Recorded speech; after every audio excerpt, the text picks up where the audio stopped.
5000ක් පුරාවට මහ පොළව මත වැළලී ගිය ශ්‍රේෂ්ඨ ශිෂ්ටාචාරයක අභිමානනීය හෙළිදරව්ව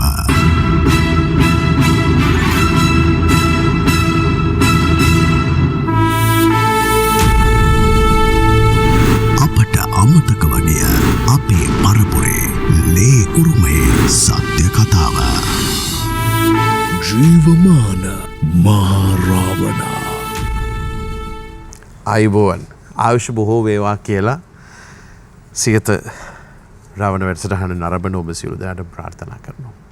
ඔබ ඊටාම හොඳින් දන්න කාරණාවක් ඔබේ ජීවිතයට මේ සෝබා දහමින් ලැබෙන ආකර්ෂණීය ශක්තිය අද ලෝකයේ විවිධ භාෂාවලින් ලියවුණු විවිධ ධනාත්මක සහ විශේෂයෙන්ම මේ ආකර්ෂණ නීතිය පිළිබඳව කතා කරන බොහෝ දෙනා සමහර වෙලාවට කතා කරන්නේ අද වර්තමානයේ කියන්නේ මේ අපි වසර ගණනාවක් තිස්සේ සාකච්ඡා කළ රාවණ ඉතිහාසය තුළ තිබුණු රාවණීන්ගේ දහමම නේද කියන කාරණාව ඔබ ඉතා හොඳින් දන්නවා. ඒ නිසා ඔබ රාවණීන් වෙනුවෙන් පහන දැල්වීම නිරන්තරයෙන් සිද්ධ කරන බව අපිට විශ්වාසයි. ඒ පහනේ ආශිර්වාදය ඔබට ලැබෙන බවත් අපි දන්නවා.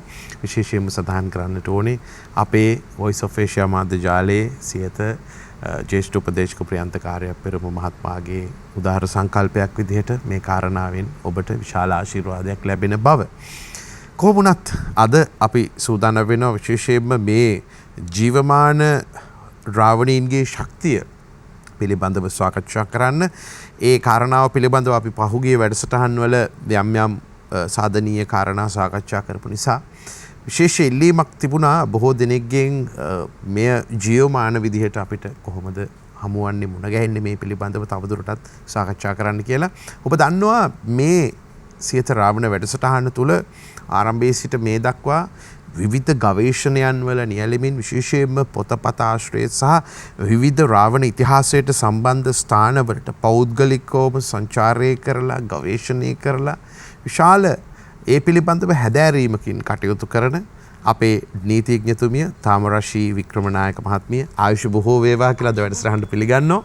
විවිධ රාජකාරී බහුල කටයුතු තිබුණත් ඒ සියල්ල මැද පැමිණීම විශාල ශක්තියක් අපේ වැඩසටහනට.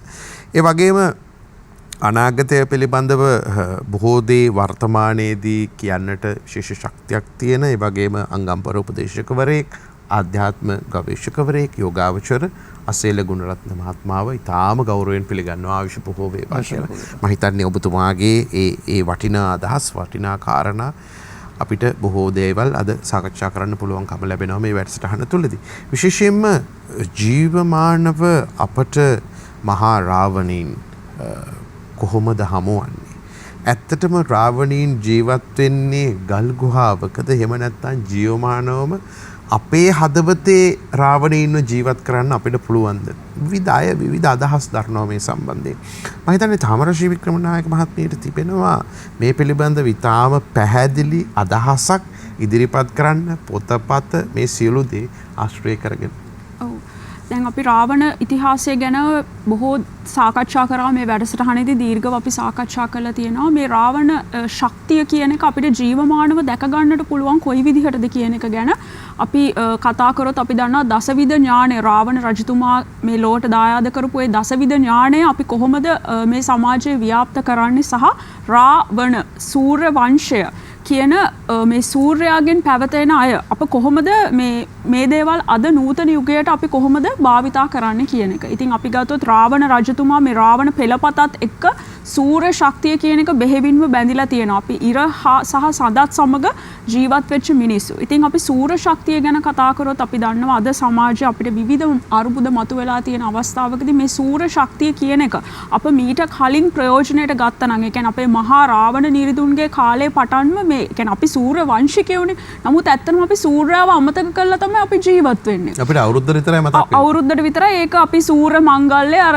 සූර්ය සංක්‍රාන්තිය සිද්ධ වෙන්නේ කොහොමද කියන එක ගැන කතා කරනකොට මීන රාශිය ඉඳලා මේෂ රාශියට අපි සූර්යයා ගැන කතා කරනවා. නමුත් අපි ගත්තොත් අපේ බලශක්ති අර්බුදය, අපේ බලශක්ති අර්බුදය විසඳ ගන්න, විශේෂයෙන්ම අපේ විදුලි අර්බුදය විසඳ ගන්න අපිට සූර්ය ශක්තිය කොයි විදිහටද අපේ ව්‍යාපෘති හරහා අපිට බොහෝ සෙයින්ම යොදා ගන්නට හැකියාවක් තිබුණා. අපි දන්නවා බොහෝ රටවල් වල සෝලර් පවර් ප්ලාන්ට්ස් පව ඇති කරලා තියෙනවා. අපේ සාමාන්‍ය හැලුවට ලක් කරා මේ විදුලියෙන් ධාවනය වෙන වාහන අද අපි පෙට්‍රල් ගහන්න පොලිං වල ඉන්නේ. ඔව්. ඉතින් අර සූර්ය ශක්තිය කියනකුණුත් අපිට විදුලි උත්පාදනය කරන්න මීට කලින් අපිට ව්‍යාපෘති බොහෝමයක් පටන් ගන්නට තිබුණා. ඉතින් දැන් තමයි අපි මේ සූර්ය ශක්තිය ගැන අපි අවධානය යොමු කරන්නේ. නමුත් ඇත්තටම අපි රාවණ යුගය ගැන කතා කරාට තේරුමක් නැහැ. ඒක අපේ නූතනයට අපි අදාළ කරගන්නේ නැත්තම්. විවිධ සංග්‍රාම තිබුණා, සූර්ය සංග්‍රාම. නමුත් එකක්වත් ක්‍රියාත්මක වුණේ නැහැ. ඉතින් අද අපිට තේරෙනවා එවැනි දෙයක් තිබුණා නම් අපිට කොච්චර ඒක අද තියෙන තත්ත්වයට එක්ක වැදගත්ද කියන එක. ඉතින් අපි දන්නවා ඔය සූර්ය ශක්තිය ගැන කතා කරනකොට ඒයින් අමතරව අපි කියලා දැන් අපි අලුත් අවුරුද්දේදී විතරයි කතා කරන්නේ අපේ කෘෂි කර්මාන්තයට කොයිතරම් දුරට මේ සූර්ය ශක්තිය කියන එක බලපාලා තියෙනවද කියලා.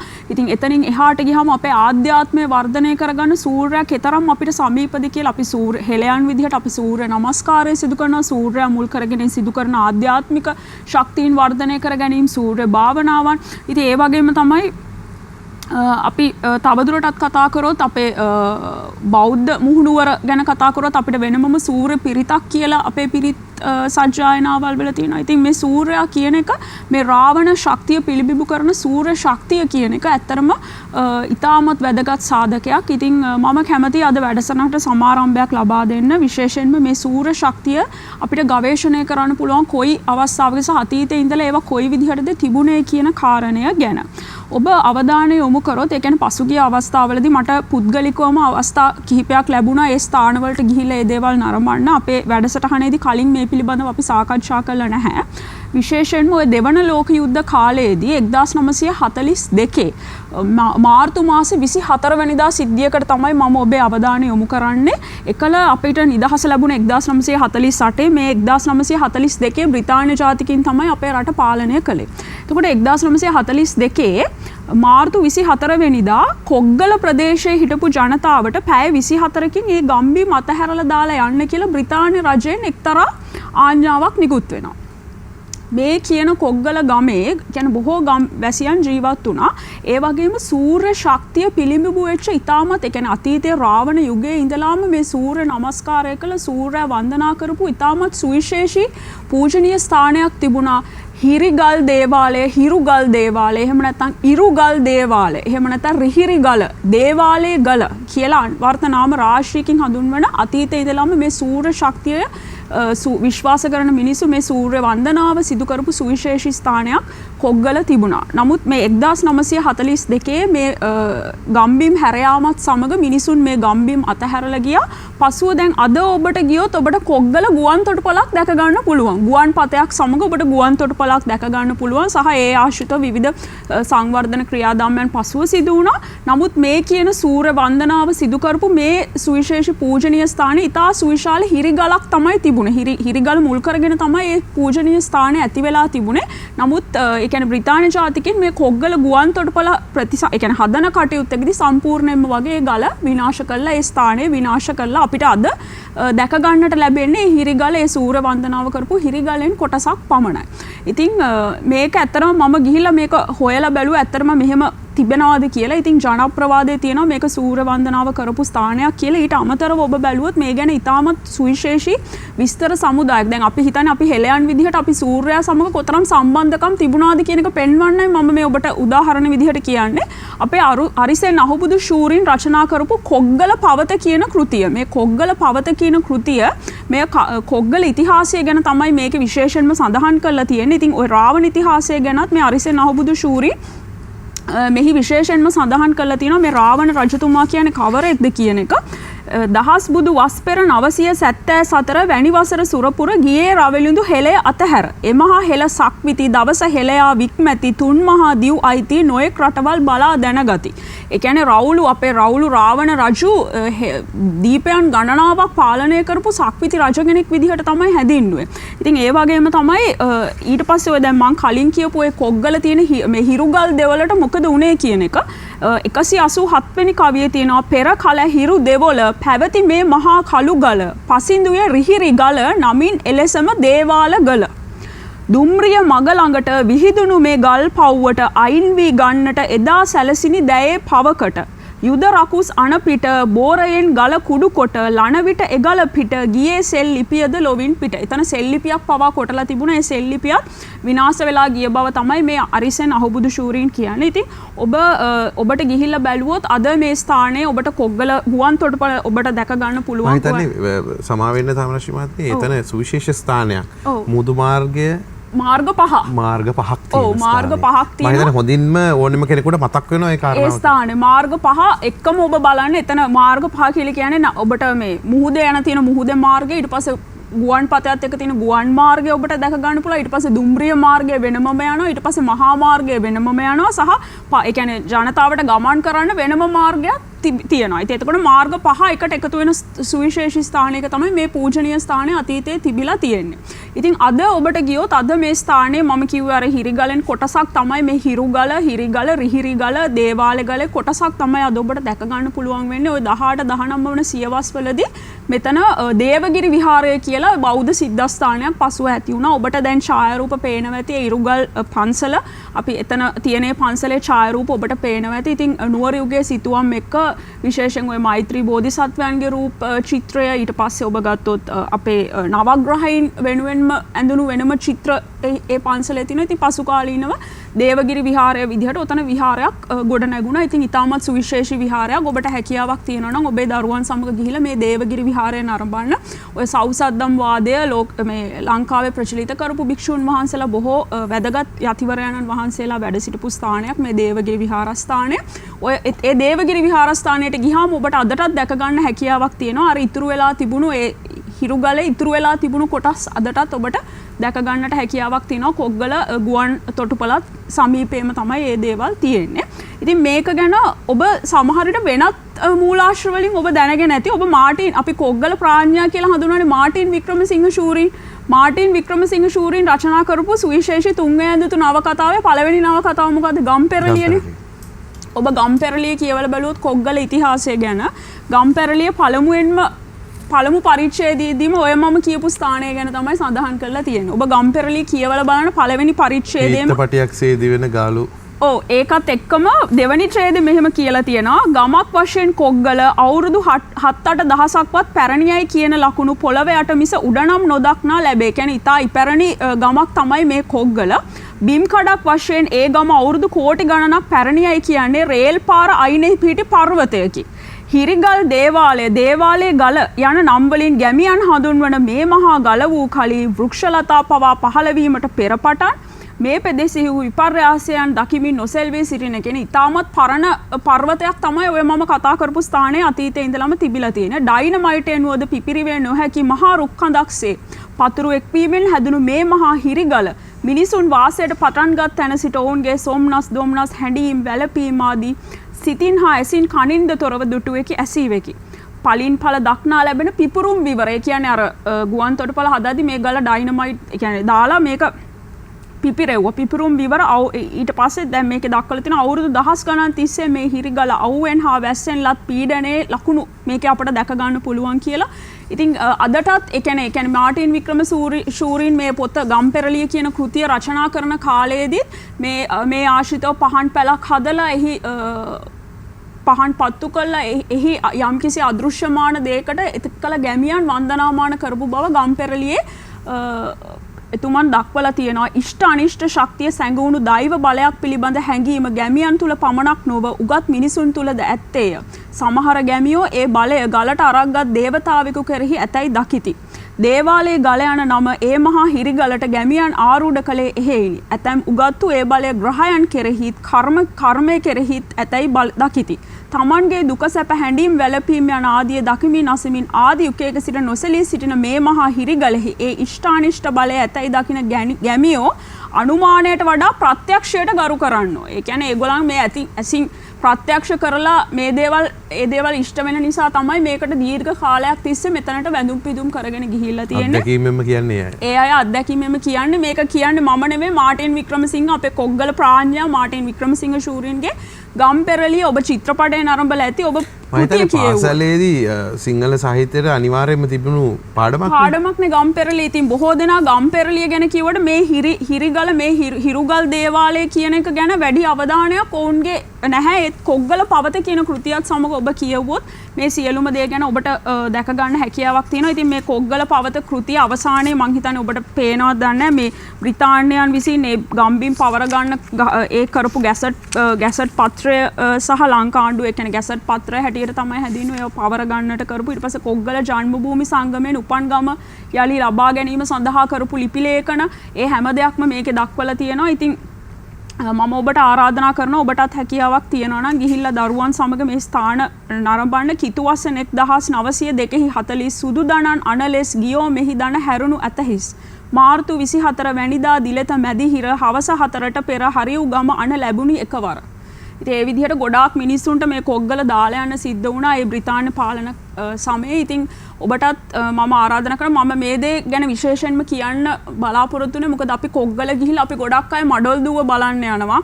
අපි ගොඩක් අය මාටින් වික්‍රමසිංහ කෞතුකාගාරය බලන්න යනවා. නමුත් ඔබට හැකියාවක් තියෙනවා නම් අර මාර්ග පහ පෙන්නන අපේ රාවණ යුගයේ ඉඳලාම සූර්ය නමස්කාරය කරගෙන ආපු ඒ හිරුගල් දෙවොල තිබුණු ස්ථානය සහ වර්තමානයේ දේවගිරි විහාරයත් ඔබට හැකියාවක් තියෙනවා නම් නරඹන්න. ඉතින් ওই රාවණ පරපුරේ ඉඳලාම එන සමන කියලා ප්‍රාදේශීය පාලකයෙක් ඉන්පස්සේ ඔතනින් එහාට පාලනය ගෙන ගියා. ඉතින් අතීතේ ඉඳලාම කොග්ගල වැසියන් යම්කිසි අදෘශ්‍යමාන ශක්තියක් මේ සූර්ය ශක්තියත් මුල් කරගෙන මෙහි ගැබ් වෙලා තිබුණු බව ඔවුන් ප්‍රත්‍යක්ෂයෙන්ම දුටු බව තමයි මාටින් වික්‍රමසිංහයන් පවසන්නේ. ඉතින් අපි ඉදිරි වටේදී තවදුරටත් මේ රාවණ ශක්තිය අපිට ජීවමානව පේන්නේ කොයි ආකාරයෙන්ද කියන එකට නිදසුන් සමගම අපි ඉදිරියේදී සාකච්ඡා කරමු. බොහෝ දෙනෙක් අහන දෙයක් තමයි කෝ ලිඛිතව සාක්ෂි රාවණ යුගයේ සම්බන්ධයෙන් කියලා. මම හිතන්නේ පැමිණෙන හැම වැඩසටහනකදීම අපේ තාමරශ්‍රී වික්‍රමනායක නීතිඥතුමිය මහත්මිය අනිවාර්යයෙන්ම ලිඛිත සාක්ෂි හොයන අය වෙනුවෙන් නිවැරදිවම පොත පෙන්වලම මම හිතන්නේ මේ පිළිබඳව සාක්ෂි ඔබට ලබා දෙනවා. සාක්ෂි ලබා දීම සාක්ෂි හොයා දීම තමයි මම හිතන්නේ නීතිඥවරයෙකුගේ කාර්යභාරය. ඒක අපේ වැඩසටහන තුලත් ඉතාම මැනවින් ඔබ කර දෙනවා. දැන් විශේෂයෙන්ම අධ්‍යාත්මය සම්බන්ධයෙන් ආධ්‍යාත්මිකව රාවණීන් දැකීම කියන කාරණාව පිළිබඳව අපි කතා කරද්දී යෝගාවචර රසේල ගුණරත්නයින්ට මම හිතන්නේ බොහෝ දේවල් ඇති මේ සම්බන්ධව කියන්නේ. විශේෂයෙන්ම මීට බොහෝ පෙර වැඩසටහන් වල ඔබ සඳහන් කළා ඉස්සරහට එන කාලය තරම් හොඳ නෑ කියලා. අද මේ සියල්ල හැබෑවක් වෙලා ඇත්තක් වෙලා තියෙනවා. අපි දැකලා තියෙනවා මේ ලොකු නියගයක එහෙම නැත්නම් ලොකු නරක කාලයක පෙර නිමිති පේන්න තියෙනවා අද වෙද්දී. ජීවමාන මහ රාවණයන් සිහිපත් කරමින් සාකච්ඡාව ආරම්භ කරනවා. සුපුරුදු පරිදිම බෙතන සිව්හෙළයේ මිනිසයන්ට මේ ලෝකේ ප්‍රථම මිනිසයා බිහි වුණු පුණ්‍යවන්ත භූමිය. එතකොට ඒක අපිට වෙනම සාකච්ඡා කරන්න පුළුවන්. තවත් යමක් කියන්න ඕනේ සමා වෙන්න මේ අපි මේ වැඩසටහන ජීවමාන මහ රාවණා කියලා නම් කරන්න පෙර සිට ඔබ පැමිණි පළමු වැඩසටහනේ සිටම ඔබ ජීවමාන මහ රාවණීන් නමද තමයි ඔබ වැඩසටහන ආරම්භ කරන්නේ. ඒත් බොහොම සුවිශේෂයි. ඔව් ඒ නිසා ඇයි ජීවමාන කියලා කියන්නේ? ජීවමාන කියන වචනේ දැන් අපි හෙළය භාෂාවේ වෙනස් වෙවි මිශ්‍ර වෙවි ආවත් අපේ හෙළ භාෂාවේ මේ වචන වල ගැඹුරු අර්ථකථන ගැඹෙලා තියෙනවා. ඒක අපේ ලිඛිත සාක්ෂි වගේම අපේ ජනවහර තුල තියෙන සාක්ෂිය කඩා දමන්න බෑ. අපේ ජන මනසවල තියෙන ඒ ජන ගීය තුල ජන කතා තුල ජනතාවගේ භාෂාව තුල ඒ ආභරණ උපකරණ ඇඳුම් පැළඳුම් මේවා තුලින් මහා විශ්වයේ රහස් එළිදරව් කරනවා. මේක අවබෝධ වෙන්න නම් මනස යම් මට්ටමකට දියුණු කරන්න ඕන. මනස යම් මට්ටමකට දියුණු නොකර ඒ තියෙන දේවල් වල 100% අපට යම් දේවල් වලින් භෞතික කාරණා සියල්ලෙන් අපට 50%කට වගේ ඉන්න පුළුවන්. ගොඩක් ඊට අඩුවෙන් තමයි තියෙන්නේ බොහෝ දේවල්. නමුත් ඊළඟට අපි මේක ආධ්‍යාත්මිකව වටහා ගන්න කියව ගන්න උත්සාහ දරුවොත් අන්න එතෙන්දී අපට මේ ජීවමාන මහරාවණයන් පිළිබඳව මේ ජීවමානව කියන්නේ ඇයි? එතකොට මේ අපි කියන ශක්තිය නැත්තම් විවිධ මතවාදයන් තියෙනවා. මහරාවණයන් කියන්නේ සාමාන්‍ය රජ කෙනෙක්. එක එක්කෙනා එක එක මතවාද දරනවා. රජවරු ඕනේ තරම් හිටියේ ඇයි මේ රාවණින් පිළිබඳව විතරක් කතා කරන්නේ? යන්නේ මෙහෙම අධිරාජ්‍යවරයෙක් මේ විවිධ කතා කුවත් අප යෝගිවරු විදියට අප ආධ්‍යාත්මික වේදේ අපි දකින සහ මේ විශ්වයේ තියෙන අපූර්වතම දේ තමයි අනිකුත් සාමාන්‍ය අය දකින්නට වඩා එහා දෙයක් යෝගාවචරවලට දකින්න පුළුවන් බණ භාවනාවට යොමු වෙච්ච ඕනම කෙනෙක්ට. මේකේ ජාති ආගම් කුල ભેද මුකුත් නැහැ. භාවනාවට මොකද ආගමක් නැහැ. සියලු ආගම් මතවාද සියලු දේවල් බිහුනේ භාවනා කරලා මනස දියුණු කරාට පස්සේ. ඒක කාටත් පොදුයි. බුදුවරයෙක්ටත් පොදුයි. සියලු බුදුවරුන් විවිධ පැරණි ඓතිහාසික ගත විශ්වාසයන් ඇදහිලි ඔස්සේ ඇවිල්ලා මනස දියුණු කරාට පස්සේ තමයි අවබෝධයටපත් වෙන්නේ. ඒ නිසා කුමාරයා බෞද්ධ නෙවෙයිනේ. නෑ. ඒ නිසා මේ භාවනාව කියන එක ආධ්‍යාත්මික ජීවිතයට තබන පළවෙනි පියවර භාවනාව. භාවනාව කියන වචනේ තේරුම හරියට අවබෝධ කරගන්න ඕනේ. ඒ වගේම මේක ආධ්‍යාත්මික කියන දේ පිළිබඳව මේක නොපෙනෙන ශක්තියක්. අපේ මනස පේන්නේ නැහැනේ, හැඩයක් නැහැනේ, මුකුත් නැහැනේ. අපි මම කිව්වට මේක ඇතුලේ මේ තියෙන පඨවි ආපෝ තේජෝ වායෝත් එක්ක හැදිලා තියෙන මේකට අපි කියනවා මම කියනවා හැම දෙයකම. නමුත් මේ ඇතුලේ තියෙන ශක්තිය මේ අපි දන්නවා අපි ආස්වාස ප්‍රාස්වාස කරන වායුව තුළ තමයි ප්‍රාණ ශක්තිය තියෙන්නේ. එතකොට මේ ප්‍රාණ ශක්තිය නැති වුණොත් එතකොට මේ බොඩි එකට මේ ශරීරයට මොකද වෙන්නේ? මේක අර තිබුණු භූත කොටස් හතරටම මේක විසිරලා යනවා. පඨවි කොටස් ටික පඨවියට, ආපෝ කොටස් ටික ආපෝ ධාතුට, මේ ධාතුන් සතරට විසිරෙනවා. එතකොට යෝගාවචරයේ ඍෂිවරු යෝගිවරු භාවනා කරන මේ අය කවුද? මේක මම කිව්වා මේක ಜಾති ආගම් කුල උගත් නුගත් ભેදයක් නැහැ. සෑම මිනිසයාටම මේ ශක්තිය තියෙනවා. මනුෂ්‍ය ආත්මයක් මනුෂ්‍ය ශරීරයක් ලැබෙන ඕනෑම කෙනෙකුට මේක තරාතිරම් නැහැ. කිසිම රාමුවක් නැහැ. මේ ශක්තිය තිබෙනවා. හැබැයි මේ ශක්තිය තිබෙන්නේ යම් මට්ටම් වල. අපේ භව ගණනක් වෙන්න පුළුවන්, මේ බය වෙන්න පුළුවන්. අප සිතන, පතන, අපි විශ්වාස කරන සහ අපිට මතක දේවල් වලින් මේ ශක්තිය අවබෝධ වීම. ඒ අපේ මනුෂ්‍යයා තුළ තියෙන ශක්තිය හරියටම අවබෝධ කර ගැනීමට බාධාවන් වෙලා තියෙන්නේ මෙන්න මේ අප තුළ තිබෙන මතකයන්. භාවනාව කියලා කියන්නේ මෙන්න මේ මතකයන් සුද්ධ කරන එක. මතකයන් වලින් වර්තමානයේ දේවල් අපි අවබෝධ කරගන්නේ නැහැ. මතකය කියලා කියන්නේ අතීතයේ සිදු වුණු සහ ඇසුණා වූ භව ගණනක් කියන දේවල් වලින් අපි මේ මොහොතේ උපකල්පනය කිරීමක් කරනවා මේක මෙහෙම වෙන්න ඇති කියලා. ඒක දැනුම. භාවනාවේ මනස වඩන්න දැනුම සම්බන්ධයෙන් විශ්වාසය අහුසි වෙනවා. දැනුම කියන්නේ මතකය. ඒක අපේ කියලා කියවල මම මෙතන වචනෙට පාවිච්චි කරාට මගේ අපේ කියලා මේ මතකයන් කාටවත් අයිතිත් නැති. හැබැයි අපි වදාගෙන ඉන්න මේ මතකයන් තුලින් තමයි අපි ජීවිතය සහ විශ්වය අවබෝධ කරගන්න. ශරීරය, මනස, විශ්වය මේ සියල්ල අපි අවබෝධ කරගන්නවා.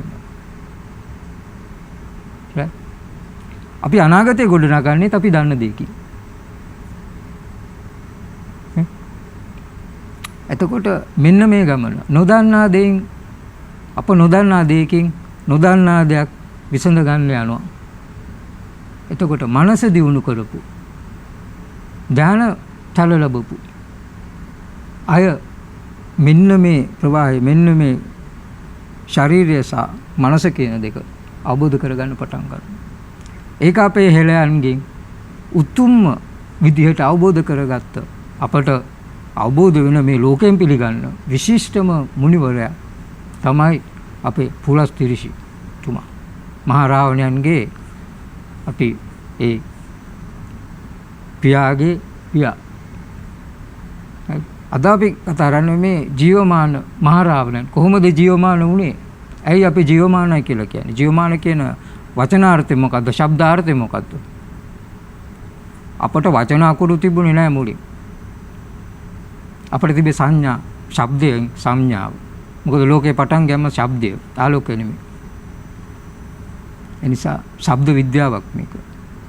ශබ්දය තමයි පසුව ඒක අකුරු බවට පත් වෙන්නේ. ඒ අකුරු වලින් තමයි දැන් අපි තීන්දුව තියෙන ගන්නේ. නමුත් සංඥා භාෂාව කියන්නේ ඒක භාවනාව තුළින් මනසට ගෝචර වන මනස විසින් මනසම අවබෝධ කරගන්න තැන. එතකොට මෙන්න මේ කියන උතුම්ම දේ පිළිබඳව එදත් පිළිගත්තා. විශේෂයෙන් ලෝකයේ හැම තැනම ඒ සියලු ඍෂිවරු යෝගිවරු මනස දියුණු කරපු ඒ විවිධාංශ වලින් අය රැස් වෙන තැන්වල මුලසුන හැබුවේ අපේ පුලස්තිරි සිටුම. අගස්තියෙහි ಭಾರತයේ හිටියා. එතකොට ඒ කාලෙත් මේ වගේම ආක්‍රමණ කාලයක් ආවා. දැන් මේවා ලියවිලා නැහැ. මේවා ලියවිලා තියෙන්නේ ඊතරේ විශ්වයේ. මේවට පොත් නැහැ. මහරාවණ කියලා ඒ ලියපු ಭಾರತයේ ලියපු පුත කරගාගෙන මේක දකින්න බෑ. ඒකේ ඉඟි තියෙනවා ටිකක්. ඉඟි. ඒ ඉඟි සියල්ල සත්‍ය නෙමෙයි. මහා සංඝවිච්ච රහස් මේ විශ්වයේ තියෙන්නේ. එක පොතකට ගන්න බෑ. පොතකට ගන්න තරම් ඒ සුදුසු අනුසයට නෑ. එදා උනේ මහා අර ඍෂි තුල පවා ඍෂිවරු තුල පවා ඒ තල වලින් කරන බලපෑම් අනුව යම් කිසි පෘථිවි තලයත් එක්ක මහා බැඳීමක් එක්ක නොමග ගිය තැන් තියෙනවා. ඒ නිසා එදා සිද්ධ වුණා මහා ආක්‍රමණයක්. ඒ නොමග මොකද ශක්ති දෙකක් තියෙනවා. ඒ ශක්ති දෙක විශ්වයේ පොදුයි. අපි දෙපැත්තට බෙදුනට ඒ ශක්ති දෙක එක පොදු ශක්තියක්. ලෝක ධර්මතා, ආධ්‍යාත්මික ධර්මතා, විශ්ව ධර්මතා.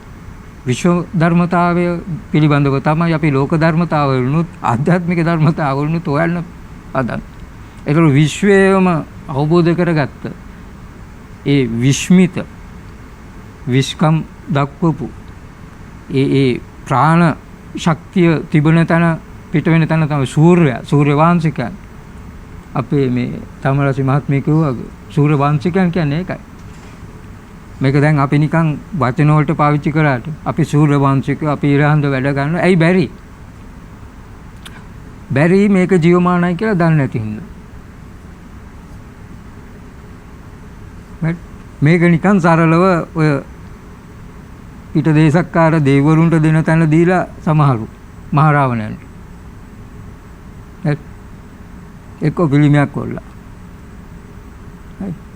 මේක දැකලා නැහැ, අහලා ඒක හොඳයි. ශ්‍රද්ධාවක් ඇති වෙනවා. අපි කියන්නේ නරකයි කියලා. හැබැයි ඒක නෙමෙයි සත්‍ය. ඒ තුලින් තමයි අපි සත්‍යයට පියවර තියන්නේ. ඒක තමයි අපි විවිධ කාලවල විවිධ මට්ටම් වලින් විවිධ විදිහට මේ මිනිස්යාට මේ දේ මේ ජීවමාන භාවය අපි ගැඹුරින් හරියටම අඳුරගෙන හරියටම සිව්හෙලේ ස්වර්ණමය යුගය සානිටුවන් කරන්න. දැන් පිබිදලා තියෙන්නේ තවලු දෙකයි. අපි ඒක මෑතකදී මම ප්‍රකාශයටපත් කරා. අපි දකිනවා මම නෙමෙයි මේ ආධ්‍යාත්මික දේවල් වලදී මම කියලා එහෙම කවුරුවත් නැහැ. විශ්වයේ දෙන පණිවිඩය අපි තන කොතනද ඒක අදාළ නැහැ. පණිවිඩය දෙනු එච්චරයි. අද මේ ඇවිල්ලා මොනවද කතා කරන්නේ කියලා අපිට ඒකේ අදාළත්වයක් නැහැ. විශ්වය අතීතයත් අනාගතයත් නෙමෙයි. ඒ මේ දැන් ඒ නිසා විශ්වයෙන් දෙන්නේ මේ ජීවමාන භාවය අපට මිනිස්යන්ට පියවරෙන් පියවර අවබෝධ කරලා දෙන්න පුළුවන්. එහෙම නැත්නම් අඳුරු ශක්ති බලවේග බලාගෙන එනවා මේවා මිත්‍යාව. අර එදා අපි කිව්ව ගස් ගල් වෘක්ෂ දේවතාවුන්ට ගස් ගල් වලට ඉරට හඳට අපි වඳිනකොට මේවා මිත්‍යාව මේවා මොනවද කියලා අපිව ඒ ආධ්‍යාත්මික විශ්වීය සබඳතාවය අපි දුරස් කරා. විශ්වීය ඥාණයෙන් අපි දුරස් කරා. අපි මේ හැම එකකදීම කරේ මේ මම විද්‍යාව කියලා වචනේ පාවිච්චි කරනවා. හැබැයි මේ බටහිර විද්‍යාව කියන එක නෙමෙයි. එකෙන් අදහස් වෙන්නේ ආලෝකය කියන එක. එතෙන්දි මම විද්‍යාව කියලා ගන්න ආලෝකය කියන එකට. අඳුර නෙමෙයි ආලෝකය. අපි දන්නවනේ අඳුර අපිට පේන්නේ ආලෝකෙදි පේනවා කියලා. ඒකින්ද මම විද්‍යාව කියලා වචනේ දැන් මේ වැඩසටහනේදී මෙතෙන්දි පාවිච්චි කරන්නේ බටහිර විද්‍යාව නෙමෙයි. මොකද ඒ කෝණ වලින් ඒ මේවා වලින් විද්‍යාවෙන් මේවා කියව ගන්න බෑ. එහෙමනම් මේවට වැඩි ඒක උසස් වෙන්න එපා. ඒක උසස් නම් මේ මනුෂ්‍යයන්ට මේම එන්නේ නැහැ. එතකොට අර අපේ ස්වභාවික ශක්තිය ඒ විද්‍යාව අපේ දස බල ප්‍රඥාව තියෙන කාලේ මේවා වුන් නැහනේ. එතකොට ඒවා කෙමෙන් මේක ග්‍රහණයට ගන්න ඒ සක්වල ජීවීන් ඉඳලා ඒ ශක්ති මට්ටම් වල ඉඳලා මේ පෘථිවිය ආක්‍රමණය කරන දේ. හරි. එතකොට ඒකෙන් විකෘති වුණු මිනිස් ප්‍රජාවක් ඉන්න රටවල් භූමි වෙන්න පුළුවන්. මොකද මේක ශක්ති දෙකක් තියෙනවා. අඳුර සහ ආලෝකය. ආලෝකයේ මාර්ගයේ විද්‍යාව මාර්ගයේ අපේ මුතු මිත්තු අපේ පුලස්ති ඍෂි ඉඳන් මහා ජීවමාන රාවණයන්ගේ ඉඳන් අපට මේ ශක්තිය තමයි ගන්න ඕනේ. පසුව විකෘති වුණා. විවිධ හැටියට අර මේක සටනක්. මේක එදා ඒ සටනේ උච්චතම අවස්ථාව දැන් ඇවිල්ලා තියෙන යුගයක වෙනස් වෙන යුගයේදී. එදා මහා රාවණයන් ඒ උතුම් අප යෝගාවචරයන් විදියට අප කියන්නේ අග්‍රස්ථානයේ සූර්යාගේ මධ්‍ය ලක්ෂයේ ශරීර අංශු විදුවලා ඒ ශක්තිමත්ව දැන් මේ පෘථිවි තලයේ මේ සටන මොකද එදා පුලස්ති ඍෂිතුමා තමයි උත්තරයක් විදියට මේක ආක්‍රමණයක් වෙනවා මේක විනාශ වෙනවා පෘථිවි තලයේ මේක මිනිස්යා කියන කෙනාට මේක මේ උතුම් තැනකට යන්න මාර්ගයේ මේ විශ්වවිද්‍යාලය මේක බේර ගන්න තමයි අර උතුම් වූ ඒ විශේෂ කණ්ඩායමක් ආලෝකමත් කණ්ඩායමක් ඒවා කියන්න බෑ මෙච්චරයි කියලා ඒ ශක්තිය ඇදලා ගන්න පුළුවන් සූර්යයා තුල තියෙන නිල ආලෝකය ඒක ඇදලා ගන්න පුළුවන් ඒක අපි යෝගාවචරයන් විදිහට අපි හෙළ යෝග ශාස්ත්‍රය අපිට කියනවා අපි නිල් පාට විසුද්ධි චක්‍රයට අප නිල් පාට පාවිච්චි කරන්නේ ඒකයි මොකද මෙතනින් ප්‍රාණ ශක්තිය ඇදලා ගන්න එක විසුද්ධි වෙලා ඇතුළට යන්න ඕන අනාහත චක්‍රයේදී ඒ ප්‍රාණ ශක්තිය ජීව ශක්තියක් බවට පත් කරගන්න. මනස තියෙන්නේ මෙතන නෙමෙයි මෙතන. හෘදඅභ්‍යන්තරේ මනස රැඳෙන්නේ. අනිත් ඔක්කොම මේ වෙලා හුස්ම නැවතුනොත් මොකද වෙන්නේ? මෙතනයි අන්තිමේට ශක්තිය නැවතින්නේ. තේජෝ ගතියක්. මෙතෙන්ටයි තලන්නේ නේ.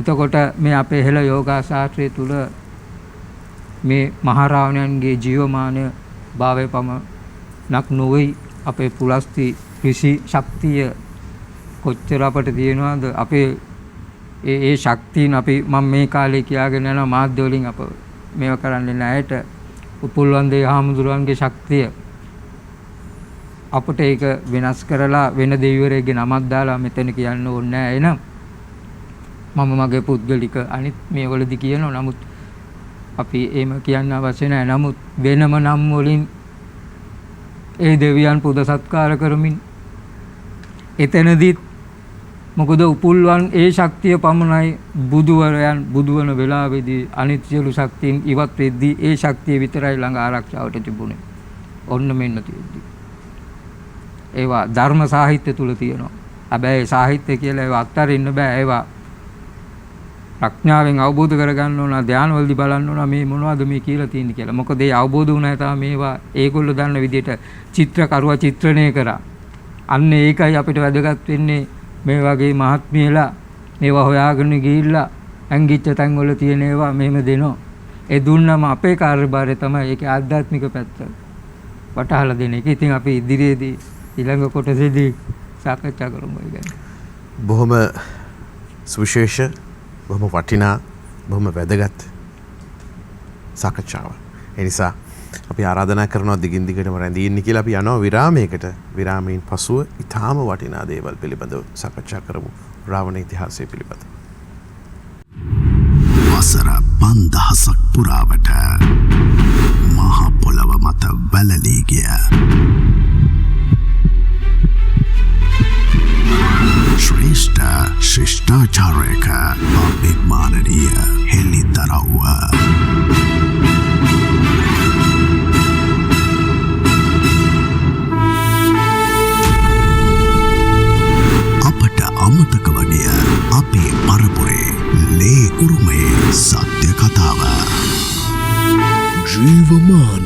මහා රාවණා.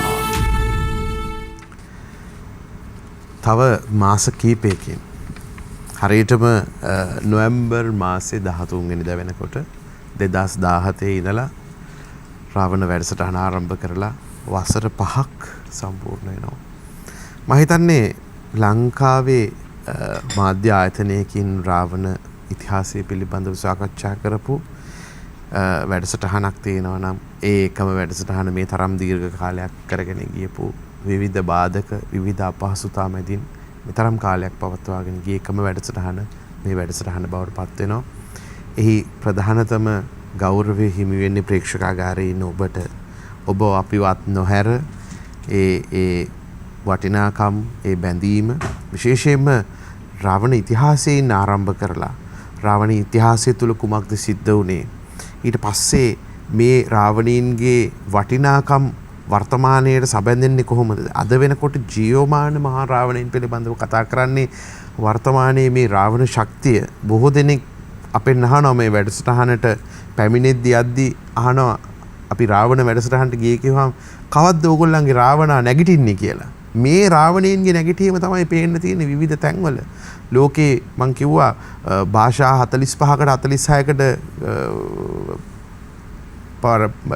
පරිවර්තනය වෙච්ච කෘති වලින් කතා කරනවා මේ සෝබාදහමේ නීතිය පිළිබඳව ආකර්ෂණීය නීතිය පිළිබඳව සමහර ලාවට මිලියන 10 15 විශාල වශයෙන් ඒ පොත් අලෙවි වෙලා තියෙනවා ඒ සියල්ල කතා කරන්නේ මේ රාවණ දහම පිළිබඳව සෝබාදහම පිළිබඳව හොයලා බලන්න හිතලා බලන්න ඉතින් මේ සුවිශේෂ වැඩසටහන සඳහා මේ ස්ථානය මේ වේදිකාව සකසා දුන්නු අපේ Voice of Asia මාධ්‍ය ජාලය සියත සභාපතිතුමන් රොෂාන්ත කාර්යපරු මහත්මයා විතාම ගෞරවයෙන් සිහිපත් කරන කිසිම ප්‍රතිලාභයක් මේ වැඩසටහනෙන් රුපියලක ආදායමක් ගැන නොසිතා මේ වැඩසටහනෙන් යමක් ලෝකයට දෙන්න අනාගත පරපුරට දෙන්න රටට ජාතියට දායාද කිරීමයි මුඛ්‍ය පරමාර්ථය ප්‍රධාන පරමාර්ථය වන්නේ මෙවැනි වැඩසටහනක් මේ මාධ්‍ය තුල ආරම්භ කරන්න ඕනේ කියන අදහස මතුවෙන්නේ අපේ ජ්‍යෙෂ්ඨ උපදේශකතුමන් ප්‍රයන්ත කාර්යපරු මහත්මයා එතුමා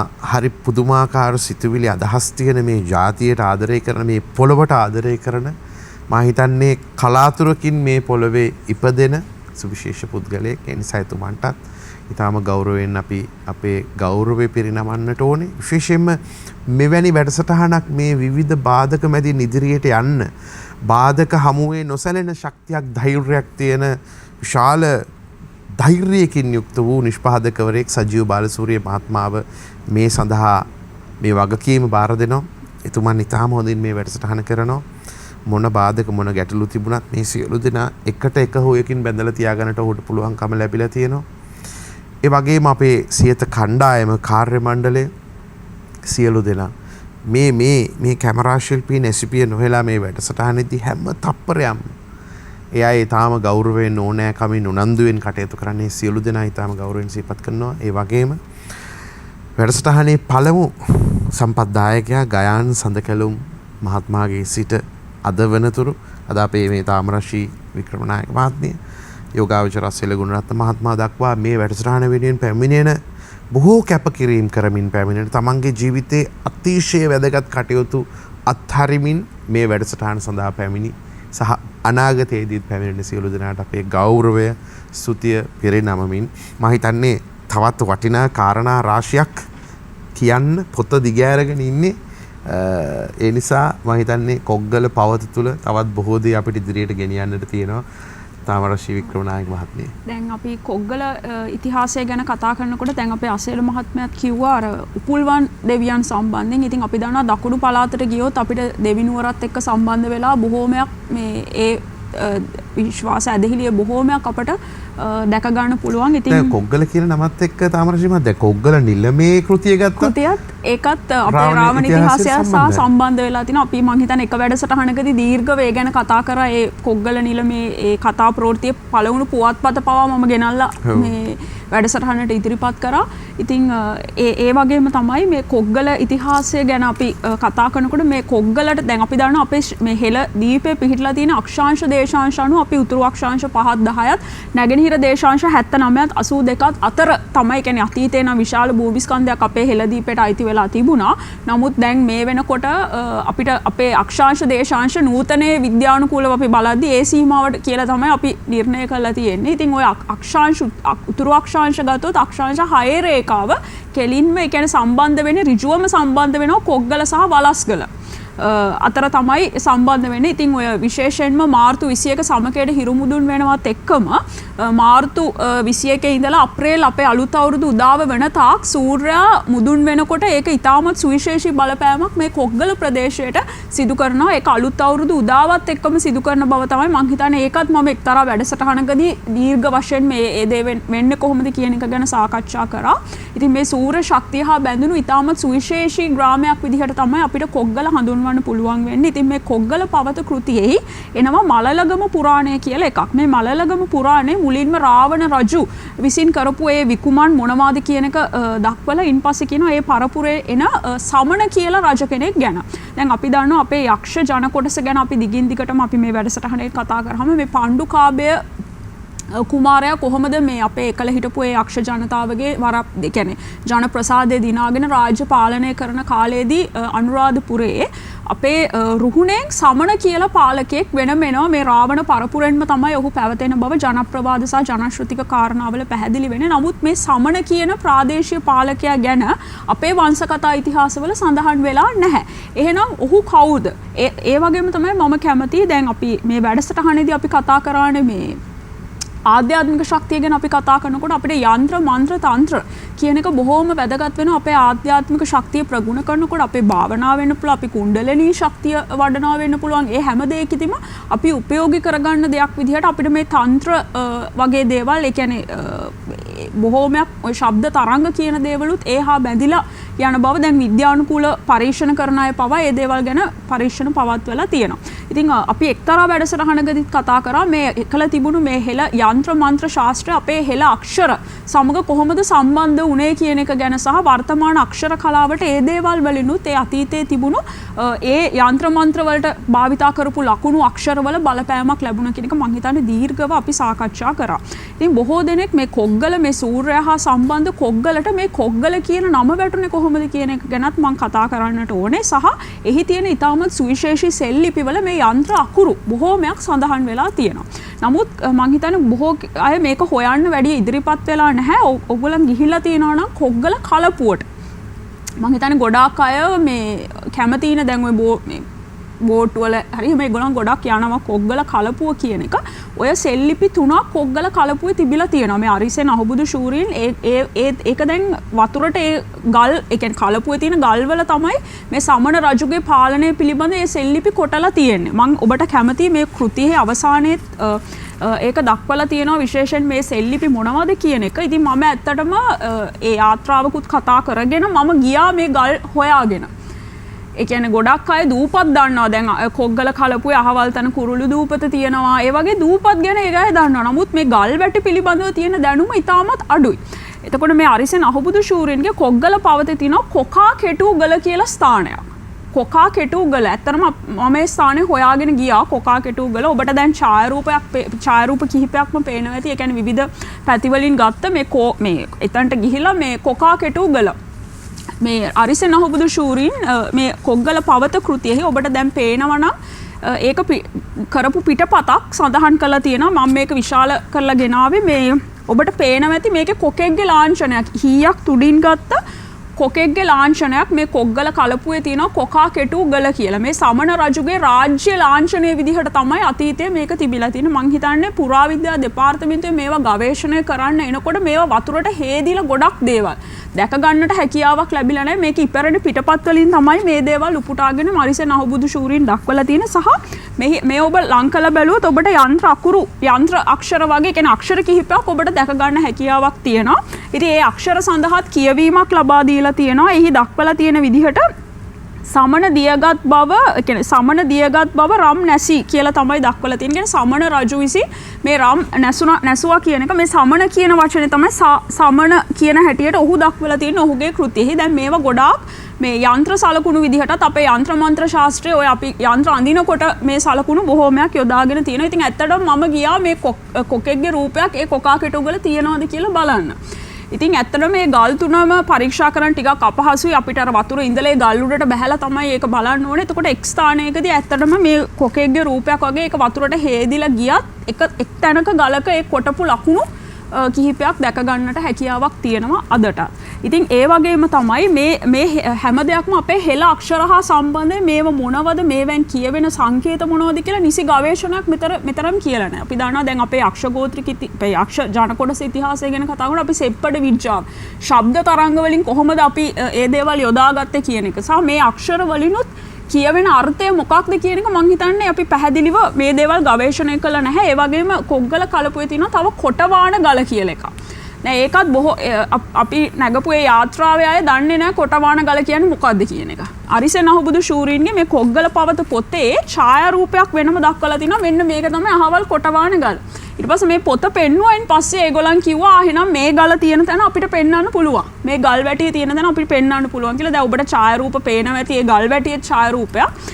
එහිදිත් මේ ඉපරණි අක්ෂර සහිත සෙල්ලිපි කිහිපයක්ම කොටලා තියෙනවා. මේ තියෙන්නේ මං කියපු ඒ ඡායාරූපය ඔබට දැක ගන්න පුළුවන්. මෙහිත් ඒ වගේම අක්ෂර තිබිලා තියෙනවා. ඊට පස්සේ හරක් කඩි ගල එහෙම නැත්නම් යන්තර ගල කියලා සඳහන් වෙලා තියෙන තවත් ගල් වැටියක මෙවැනි මේ අක්ෂර කොටලා තිබිලා තියෙනවා. මේවා සම්බන්ධයෙන් නිසි කියවීමක් දැකන්නේ අපිට දැන් මේකේ දැක ගන්න පුළුවන්. මේ හැම එකෙන්ම මේ සමන කියන වචනේ තමයි හැදිලා තියෙන්නේ කියලා සහ මේ ත්‍රිශූලය කියන එක ඔබට පේනවනේ මේකේ යම්කිසි අක්ෂරයක් විදිහට අතීතයේ භාවිතා කරලා තියෙනවා කියන එක සහ සමන රජුගේ ලාංඡනය තමයි අර කොක් ලාංඡනය ඒක තමයි කොග්ගල බවට පත් වෙලා තියෙන්නේ. කොග්ගල කලපුවේ කොකා කෙටු ගල. ඉතින් ඒ සමන කියන රජුට ජනප්‍රවාදයේ සඳහන් වෙලා තිනවා රාවණ රජුගේ ඉඳලාම මේ පරම්පරාවකින් පැවතෙන. මොකද අපි කොග්ගල අවට කලාපය ගත්තොත් පැහැදිලිවම ඉතා සුවිශේෂී ස්ථාන කිහිපයක් අපි ගල්ගේ ගැන කතා කරා. ඒ කියන්නේ තවත් සූර්ය නමස්කාරය කරපු එක්තරා ස්ථානයක් විදිහට ජනප්‍රවාදයේ සඳහන් වෙන. ඒ වගේම රූමස්සල මේ හැමදේම අපි ගත්තොත් මේ රාවණ ඉතිහාසය හා සම්බන්ධ මේ රාවණ රජු ඊට පස්සේ තව ටිකක් ගියොත් උස්සංගොඩ තව ටිකක් අපි දකුණු පැත්තට ගියොත් ඉතින් මේ වගේ ඒක සුවිශේෂී ශක්ති කලාපයක් විදිහට හඳුන්වන්න පුළුවන්. ඉතින් මේ අක්ෂර වලින් මේ වෙනකොට කියවිලා තියෙන මොකක්ද කියන එක ගැන මම හිතන්නේ මේවට කිසිම අවධානයක් යොමු වෙලා නැහැ. ඉතින් ඔබ කොග්ගල කලපුවට ගියොත් ඔබට මේ දේවල් ගවේෂණය කරලා බලන්න හැකියාවක් තියෙනවා. මේ අර කොග්ගල පවත කෘතියත් සමග ඔබ කියවලා බැලුවොත්. ඉතින් ඒ වගේම තමයි මම තවත් දෙයක් ගැන ඔබට කතා කරන්න කැමතියි. දැන් අපි මේ අක්ෂර කලාව ගැන කතා කරපු හින්දා අපි මේ සූර්ය ශක්තිය කියන එක මුළු ලෝකයටම අපෙන් ගිහිල්ලා දැන් අපි රා පෙළපත ගැන කතා කරනකොට වගේම තමයි පාරාවෝ හැටියට අපි ඊජිප්තු වාසීන්ව හඳුන්වන්නේ. ඉතින් ඔවුනුත් මේ සූර්ය ශක්තියෙන් ඉතාමත් සුවිශේෂී ප්‍රයෝජන ගත්ත පිරිසක්. ඉතින් මම ඉතාමත් සුවිශේෂී දෙයක් අද වැඩසටහනට ගෙනාවේ. ඒ කියන්නේ මට ලැබුණා මේක ත්‍යාගයක් විදිහට. මේක ඇවිල්ලා පැපිරිස් පත්‍රයක්.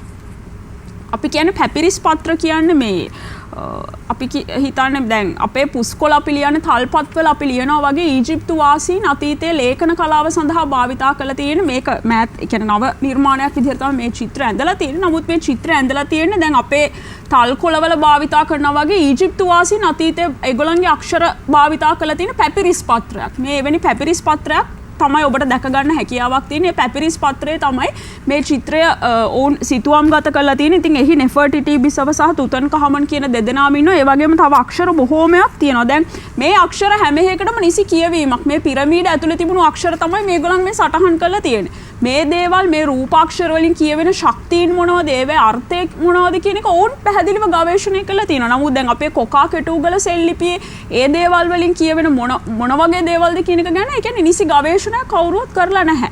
ඉතින් ඒකයි මම කියන්නේ මේ වගේ සැඟවුණු දේවල් දැන් රාවණ ශක්තිය ගැන උනත් අපි හොයද්දී ඒ රාවණ ශක්තියත් අපි ප්‍රත්‍යක්ෂ අපි කවුරුත් ගිහිලා ඒ දේවල් ගවේෂණය කරන්නේ නැහැ. සොයන කෙනාට තමයි මේ දේවල් හම්බ වෙන්නේ. ඉතින් ඒ ගැනත් මම ඔබේ අවධානය යොමු කරන්න කැමතියි. මේ අපේ ඊජිප්තු සංකේත සහ මේ තියෙන මේ අපේ තිබුණු ඒ අක්ෂර කලාවේ තියෙන සම්බන්ධතාව ගැන සහ ඉන්දු නිම්න ශිෂ්ටාචාරය මොහෙන්ජදාරෝ හරප්පාවල තියෙන සංකේත මේ දේවල් සංසන්දනාත්මක වේව බලලා මේවට යම්කිසි කියවීමක් අපිට දෙන්න පුළුවන් නම් මම හිතන්නේ ඒක ඉතාමත් සුදුසුයි කියන එක ගැන. ඉතින් ඒ වගේම තමයි අපි මේ හෙළ භූමියෙන් මේ සියලුම ශිෂ්ටාචාර ආරම්භ වුණා කියන එක ගැන අපි තවදුරටත් කතා කරනකොට තවත් වැදගත් කෘතියක් ගැන ඔබේ අවධානය මම යොමු කරන්න කැමතියි. මේ මනුවස කියන කෘතිය. මේ මනුවස කියන කෘතිය ගැන අපි ගත්තොත් මේ කෘතියෙහි සඳහන් කරලා තියෙන අපේ මහා සම්මත මනුගේ ඉඳලා අපේ රාජවංශය කොයි විදිහටද ආවේ කියන එක. දැන් අපි දන්නවා නම් මේ දන්නවද කියන්නේ මහා සම්මත මනු ඒ කියන්නේ ජනතාව විසින් තමයි මේ පාලකයාව පත් කරලා තියෙන්නේ. දැන් අද අපි බොහෝ දෙනෙක් මේ පාලකයා ගැනනේ අද අපි අත්‍තරම කතා කරන්නේ. එතකොට මේ ලෝකයේ මේ මිනිස් ශිෂ්ටාචාරය බිහි වෙනවත් එක්කම බිහි වුණු පළවෙනි පාලකයා මනු රජු. ඒතර මනු රජු ගනුදෙනු කළ තියෙන කාත් සමගද? මනු රජු ගනුදෙනු කළ තියෙන සෝබාදහම සූර ශක්තිය සමග. දැන් ඔබ මේ මනුවස කියන කෘතිය ඒකත් අහිරිසෙන් අහුබුදු ශූරීන්ගෙමයි ඒක කියවලා බැලුවොත් එහි දක්වලා තියෙනවා මේ අපේ හෙළ අලුත් අවුරුද්ද අපි සමරන්නේ ඇයි ඒ මාසේ. ඒකට හේතුව තමයි එදා තමයි මේ මහා සම්මත මනු රජුරු අභිෂේක ලැබපු දවස.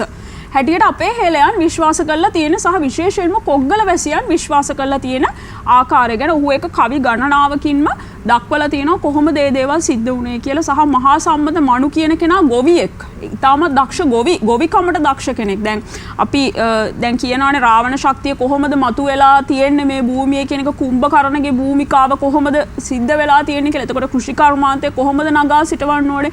මේ සියලුම දේ මේ රාවණ ශක්තිය ගැබ් වෙලා තියෙනවා. හෙළ වෙදකම කියන එක කොහොමද අපි ඉදිරියට ගන්නට ඕනේ. මේ සියලුම දේවල් ඒ තුල ගැබ් වෙලා තියෙනවා කියලා මට කියන්න පුළුවන්. ඉතින් මේ ඇත්තරම මේ මනු ගැන කතා කරනකොට කහල්සෙන් විවහස් නැමැති ගොවියා මහදස් විස්මවා සව්ඇස් එදා ලැබගති කිරුල හෙළදස්. තරඟ රණ බිම් පෙත සරඹ පෑ මහා සම්මත ලබා රජ සම්පත එරජ නම් වී මහා සම්මත. එයා මහා සම්මතෙන් එයා සූසට කලාව එයා දැනගෙන හිටියා. ඊට පස්සේ එයා ආධ්‍යාත්මික ශක්තිය වර්ධනය කරගත්තා. එයා ගොවිකමට දක්ෂයෙක්. ඒ වගේම සටන් ශිල්පේ උපරිමයෙන් හොඳින් රණශූරයෙක්. මේ හැමදේම දැකලා තමයි එයා පාලකයා විදිහට මිනිස්සු පත් කරගත්තේ. මනුලොව මුල් වරට තෝරා ගැනුණු එලෙසට රජ වූයෙන් ඔහුට නමද මනු නිසි වුණා. කියන්නේ මනු හැටියට තමයි ඔහුව හඳුන් වෙලා තියෙන්නේ.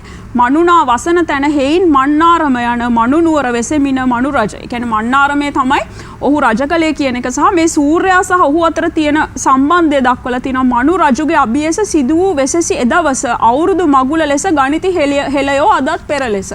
ඒ කියන්නේ අලුත් අවුරුදු දිනය හැටියට ගන්න මේ මහා සම්පත මනුගේ අගනුවර වෙලා තිබුණේ මන්නාරම සහ ඔහු අභිෂේකය ලැබපු දින තමයි අපි හෙළ දිව අලුත් අවුරුද්ද විදිහට සමරන්නේ කියලා. මන්නාරම් නුවර මතින් බක්මස දින කර ලඹරස් හෙළනවර ලැබී අභිෂේක සිහල නරවල මනු රජ හිස කිරුල පළඳවන නකතද පළ දිනක වී මුළු හෙළ දිවම සැනකෙලි වෙස් උදා කළ. ඉතින් මේ මහා සම්පත මනු රජුරුවත් අභිෂේකය ලැබලා තියෙන සූර්යාගේ සංක්‍රාන්තියත් එක්කම තමයි ඒ දේවල් සිද්ධ කළා තියෙන. ඉතින් මේ කෘතිය ඔබ දිගින් දිගටම සාකච්ඡා කරොත් අපේ මේ සෝබාදහම කොයි විදිහටද අපේ හෙළයන් නිර්මාණය කළා තියෙන. සූර්යයා විතරක් නෙමෙයි චන්ද්‍රයාගේ ශක්තිය ඒ වගේම මේ අපේ මේ අවකාශය කියන එක සහ අපේ ඒ කියන්නේ අපි ගත්තොත් අපේ ආකාශයේ මේ අංශක 360ක් විතර ඒ කියන්නේ 360කට අරගෙන ඒකේ රැස් 12 ඒ කියන්නේ එළු රැස හෙළු රැස පළවෙනි රැස ඒක. නමුත් ඒක එළු කියන එක තමයි මේ එළුවෙක්ගේ ලාංඡනයක් දාලා ඒක මේෂ බවට පත් කරලා තියෙන පසු කාලීන භාරතය. නමුත් ඇත්තටම අපේ 12 රැසේ පළවෙනි එක එළු රැස කියන්නේ හෙළයන්ගේ හෙළු රැස. ඒ කියන්නේ ඒකෙන් තමයි අපේ මීන රාශිය ඉඳලා මේෂ රාශියෙන් පළවෙනිම මේ සූර්යයා සංක්‍රාන්ති වෙන පටන් ගන්න. නමුත් ඒක වෙනස් විදිහට හිතලා තමයි මේ එළුවෙක්ගේ රූපයක් මේකට දාලා තියෙන්නේ ඇත්තට.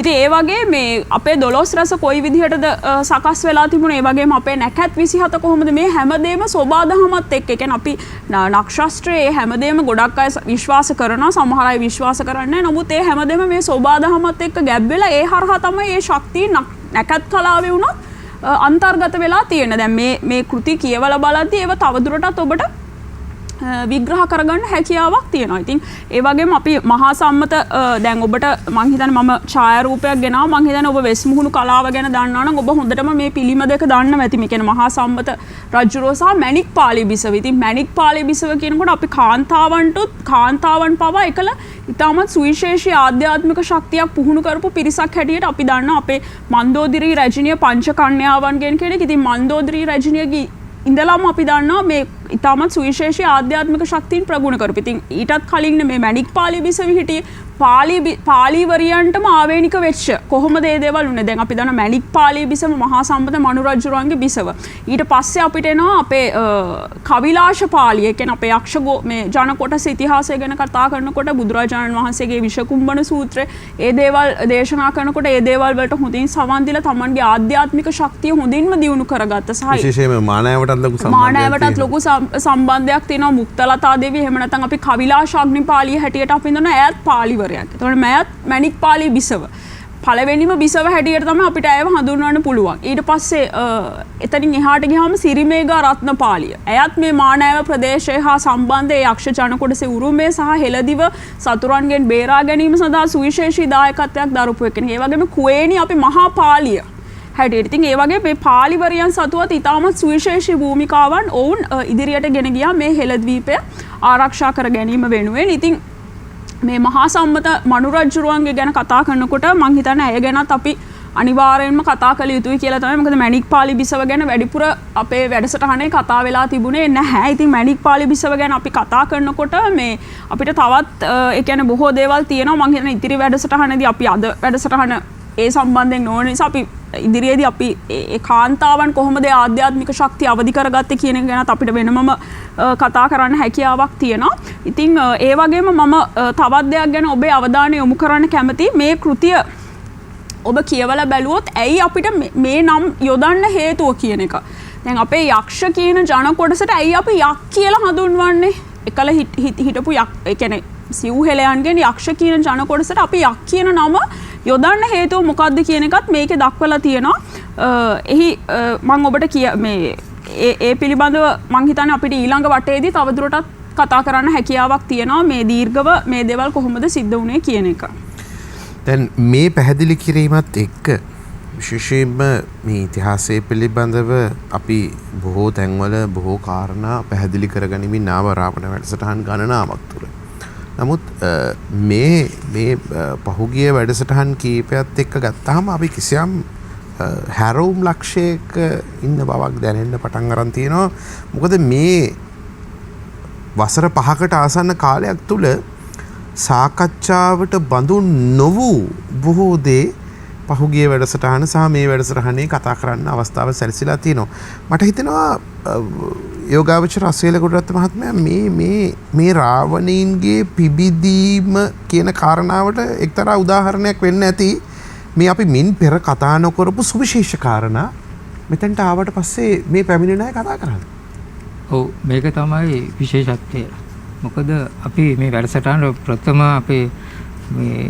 අපේ බාලසූරිය මහත්මයාත් එක්කත් පොඩ්ඩක් ආගේ තොරතුරු කතා කර ඉන්නකොට මතුනේ බොහෝ මේ කාලේ අපි කිව්වා මේ සිවල ස්වර්ණමය යුගය එනවා. අනිත් එක මේ වැඩසටහනේ දැන් අද තාමරශී මහත්මියත් ඔබතුමත් කිසිම කෙනෙක් කිසිම වෙලාවක කිසිම පිටපතක් තියාගෙන කතා කරන්නේ නැහැ. මේ මූලාශ්‍ර විතරයි අරන් එන්නේ. නමුත් කිසියම් එකම දිශාවකට මේ පැමිණෙන සියලු දෙනා ගමන් කරනවා. මේක විවිධත්වයේ ඒකාත්මයක්. මේක විවිධයි ඒකාත්මයක්. විවිධත්වයේ ඒකාත්මයක් මොකද ඒක තමයි ක්‍රමය අපේ. හෙළයන්ගේ දසවිධ ප්‍රඥාව කියන්නේ ඒකයි. එක මනස තුල පෘථිවි තලයේ මිනිසයා යහපත් ආකාරයට කෙසේ ජීවත් විය යුතුද තමාව අවබෝධ කරගෙන විශ්වය අවබෝධ කරගෙන කියනකොට ඒ මහා ආත්ම මොකද මෙතන මහා ආත්ම සහ අල්පාත්ම තමයි ලෝකේ තිබෙන්නේ. අල්පාත්ම කියන්නේ සාමාන්‍ය මනුෂ්‍ය අයට. මහා ආත්ම කියලා කියන්නේ දිව්‍ය තලවල යම්කිසි ශක්තියක් සහිතව මේ ලෝව ජනිත වුණු මිනිසයන්ට කියන වචනේ. ඒක අපි දැන් මේ මහත්ය කියලා භාවිතා වෙන්නේ ඒකම තමයි. එතකොට මේ මහා ආත්ම ගොන්නට වැටෙන මුළු ලෝක පුරාම මේ පෘථිවි තලයේ පුරාම විවිධ දැන් විදියට ගත්තොත් ඒ කාලේ මේ කෑලි පොඩි ගිනි පෙට්ටි වගේ රටවල් කැඩලා තිබ්බේ නෑ. රටවල් කියලා නම් තිබ්බෙත් නෑ. මොකක්වත් නෑ. භූමිය විතරයි, දරණි තලය විතරයි. නේද? ඊට පස්සේ තමයි මනුෂ්‍යයාගේ තෘෂ්ණාව සහ අඹායම තෘෂ්ණාව සහ සතු කර ගැනීම නතු කර ගැනීම බලය මේවා නිසා වෙන් කරගත්තා. වෙනස් වුණා, වෙන් කරගත්තා. දැන් ඉස්සර ගම්වල වැටවල් තිබ්බේ නෑ. දැන් අල්ලපු ගෙදරත් එකත් ලොකු තාප්පයක් ගාලා අඩි 50ක් විතර උසට. අර එන ශක්ති තරංගවත් එන්නේ නැහැ. භාවනා කරන්න ඔය ලොකුවට තාප්ප බැඳගෙන සිමෙන්ති කොන්ක්‍රීට් අස්සේ ඉඳන් භාවනා කරාට මේ කියන ශක්ති කදම්බ එන්නේ නැහැ. ඒ ගමන් මේකත් කියන්න ඕනේ. අපි සාමාන්‍ය ඔය අපේ හිටපු කතානායකවරයෙක් වෙච්ච විජයඹ ලොකු බණ්ඩාර මහත්මයා. ඔහු මම හිතන්නේ අපින් සමුගන්න වසරකට විතර කලින් මේ අපේ නාලිකාවෙම සියතෙම විශේෂ වැඩසටහනක් අපි පවත්වන එක රාවණ වැඩසටහනට පෙර 9:30 නමින් ඒ වැඩසටහනේදී ඔහු කිව්ව කාරණාවක් තමයි මේ ගම්වල ජීවත් වුණු අපි ඔහුගේ බදුල්ලේ ගෙදර අදටත් වැටක් ගේට්ටුවක් නැහැ. මොකද වැටක් ගේට්ටුවක් දානවා කියන්නේ එතනින් එහාට අපිට බැඳීමක් නැහැ. ඔහු මං හිතන්නේ ඒ 70 හෝ 60 දශකයේ ජයග්‍රහණය කරපලා මේ මිනිස්සුන්ගේ කරමතින් කිලෝමීටර් ගණනාවක් එනවා. ඡන්දදායකයා කියලා ඔහු පොතකුත් ලිව්ව ඒ සම්බන්ධයෙන්. ඒ වගේ මේ අතීතේ මං හිතන්නේ ඒ પરම්පරාව කෙමෙන් කෙමෙන් නැති වෙලා ගිහිල්ලා. ඔය එතුමා යෝගාවචරෙක් කවුරුත් දන්නේ නැතුණා. හොඳට හොයලා බලන්න. එතුමා විවිධ ආගම්, විවිධ දර්ශන, විවිධ දේවල් ප්‍රායෝගිකව අධ්‍යයනය කරපු, බණ භාවනා කරපු යම්කිසි විද්‍යාවකට ආධ්‍යාත්මික වශයෙන් බොහොම අවබෝධයක් ලැබපු කෙනෙක්. ඉතින් එතුමා මගේ ඒ රැකියා කරන ඒ කාලවල වල මටත් මුණ ගැසලා තිනවා. ඉතින් ඒකේ මම ඒ තුමාගේ ඕරා එකත් මම කියවලා තියෙනවා. මේ දැන් ওই මැෂින් වගේ නෙමෙයි. ඉතින් මේ දෙකේ වෙනස දැනගන්න ඕන. මොකද මේ අපි කිව්වා ස්වර්ණමය යුගය මහරාවණයන්ගේ අවදිවීම සපැමිනීමත් එක තියෙන දෙයක්. එතකොට මේකේ පියවරෙන් පියවර කොටස් වශයෙන් තමයි අර මේක මේ එළියට මේක භෞතිකයේ දෙන්නේ. එතනදී මේකේ ධන හා ඍණාත්මක අතර යහපත සහ අයහපත අතර සටනකින් යහපත ආලෝකය උඩට එන කාල සීමාව තමයි අර අපි මේ කියන්නේ කතා කියන්නේ මේ අපි දකින්නේ ඒ යහපත අයහපත අතර සිද්ධ වෙන සටන. මේක අපි මුල ඉඳලම කියනවානේ මධ්‍ය අවකාශයේ ඉඳලා සින්න. ඉතින් එදත් ඒක උණ හින්දා තමයි පුලස්ති ඍෂිවරයා මේ පෘථුවි තලයේ සුදුසුම මව්කුසක ඒ දිව්‍යමය ශක්තිය හිමි ජීව ඒ උසස් ජීවතල අප කිව්වේ මහාත්ම වැඩ සිටින ඒ තලවලින් අත්හැරියා එතුමා. ඒ ජීවයක් මේක දෙමුහුන් කියලා කියමුකෝ අපි දැනට. මොකද අපේ පුලස්ති ඍෂිට තමයි ලෝකයේ ඥාන විද්‍යා මේවා එක මේ භූමිය කරන කොටගෙන තමයි තිබුණේ. ශ්‍රීපාද ස්ථානේ අපි වෙන දවසක සාකච්ඡා කරමු. ඒකට අපි ආත්මය හොයාගනි ඔක්කොම. මොකද ගොඩක් අය ඉන්නේ මේ තියරි හොයන අයනේ. පුත්තෝනනේ. හරි ඒවා තියෙනවා. නැතුව නෙමෙයි. ඒවා ඉතින් අර මේ ඒකයි මම මේක විවිධත්වයක්. කෙනෙක් අපි කියමු මේ වැඩසටහනක් කරන්න ඕන කියලා හිතෙනවා. ඒකට කට්ටිය එකතු වෙනවා. ඒක මුළු මහත් හෙළයටම ගෙනියන්න ඕන, ලෝකෙටම ගෙනියන්න ඕන මේ ගන්න. ඒ මනස කොහොමද එන්නේ? ඒ සිතුවිලි කවුද දුන්නේ? කොහොමද එන්නේ? කොතනද තියෙන්නේ? කවුරුත් හිතන්න එපා මට හිතුණා. එහෙම එකක් නෑ. මේක මම විශේෂයෙන් කියන සුද්ධ ඥාන හිමි සිව්හෙලේ කලවන්න නොවිච්ච පරජාන නැති උන්ට මේක හිතෙනවා. මොකද ඒක හිතෙනවා නම් මේ සංඥාව දෙනවා. ඒ සංඥා වලින් ඒ මතක සංඥා අපේ හෙළයන්ගේ අපේ වර්ණ දේහවල මොකද්ද මේ වර්ණ දේහ කියන්නේ? ආලෝකය අපි ඕරස් වල ආලෝකයට වර්ණ දේහ කියන්නේ. ඒකෙන් අපි දාන්නේ මීට අවුරුදු 5000කට කලින් අපේ මුතුන් මිත්තා කොතන ඉන්නේ නැද්ද? එයා දැක්කේ නැද්ද? එයා කතා කරේ නැද්ද? එයා අවබෝධයටපත් උනේ නැද්ද? දැන් කොතන නැද්ද එයා? එයාගේ ඥාන අපිට අහිමිද? දැන් මේ මොකක්ද අන්ධකාර බලවේග අන්ධකාර දුෂ්‍ය වූ මිනිස්සු අපේ ඥාන විකෘති කරන්න දැන් මේ මොනවද කරගෙන යන්නේ? ඒ තුලින් නිමද දෙවනවර පැමිණීම බ්ලොක් කරන්න හදන්නේ. මේව කරන්න හදන්නේ. ඒව හරියට අවබෝධ කරගන්න තේ නැත්නම් අපට ස්වර්ණමය යුගයක් උදා වෙයිද? මහරාවණයන් ජීවමාන බව දකින්න ලැබෙයිද? සමහර අය හිතනවා මේවා මිත්‍යාවන් කතාවක් කියලා. අපි ප්‍රායෝගිකව දවස්පතා මේක අත්විඳින්මින් යනවා. දැන් මට ආපුවම බාලසූරි මහත්තයා කිව්වා එක වෛද්‍යවරයෙක් නිල වෙදකම පිළිබඳ වෛද්‍යවරයෙක්. එතුමා මුහුණ දීපු සත්‍ය සිදුවීමක්. එහෙම වෙනවා. ඔව්. ඒක අපේ ජීවිත තුළ අපි දවසින් දවස අත්දකින්න. හිතා ගන්න බැරි. මනුෂ්‍යයන්ට හිතා ගන්න බෑ. බටහිර වෛද්‍ය විද්‍යාවේ මේක මොකක්ද කියලා තේරුම් ගන්න බෑ. ඔය පොඩ්ඩක් එහෙටත් නැතුව මෙහෙටත් නැතුව විද්‍යාව ටිකක් ඉගෙන ගත්තා කියලා අපේ මේ මහා ආත්මයන් අපට දීලා තියෙන විශ්ව අවබෝධයේ ප්‍රඥාව ඒකෙන් තේරුම් ගන්න බෑ. ඒ නිසා මේක ප්‍රායෝගිකව ඒ ධ්‍යාන තලවලට එන්න නම් භාවනාව කරන හරියට කරන අය ධම්මෝ බවෝ රක්කති ධම්මච්චාරය කියනවා වගේ විශ්වයට එකතු වුණාම අපට දැන් අනතුරු සිදු වෙලා තියෙනවා.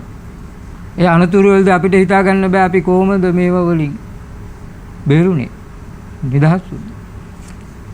තට්ටු 5ක 6ක විතර ඉඳලා උවමනාකට හිතවතුන් එක්ක ගිහිල්ලා තීන්තාලේප කරනකොට අර ඒකට ආධාරකයේ තියෙන ඒ සැටලිම ඒක මැදින් උඩ ඉඳන් බීමට වැටෙනවා.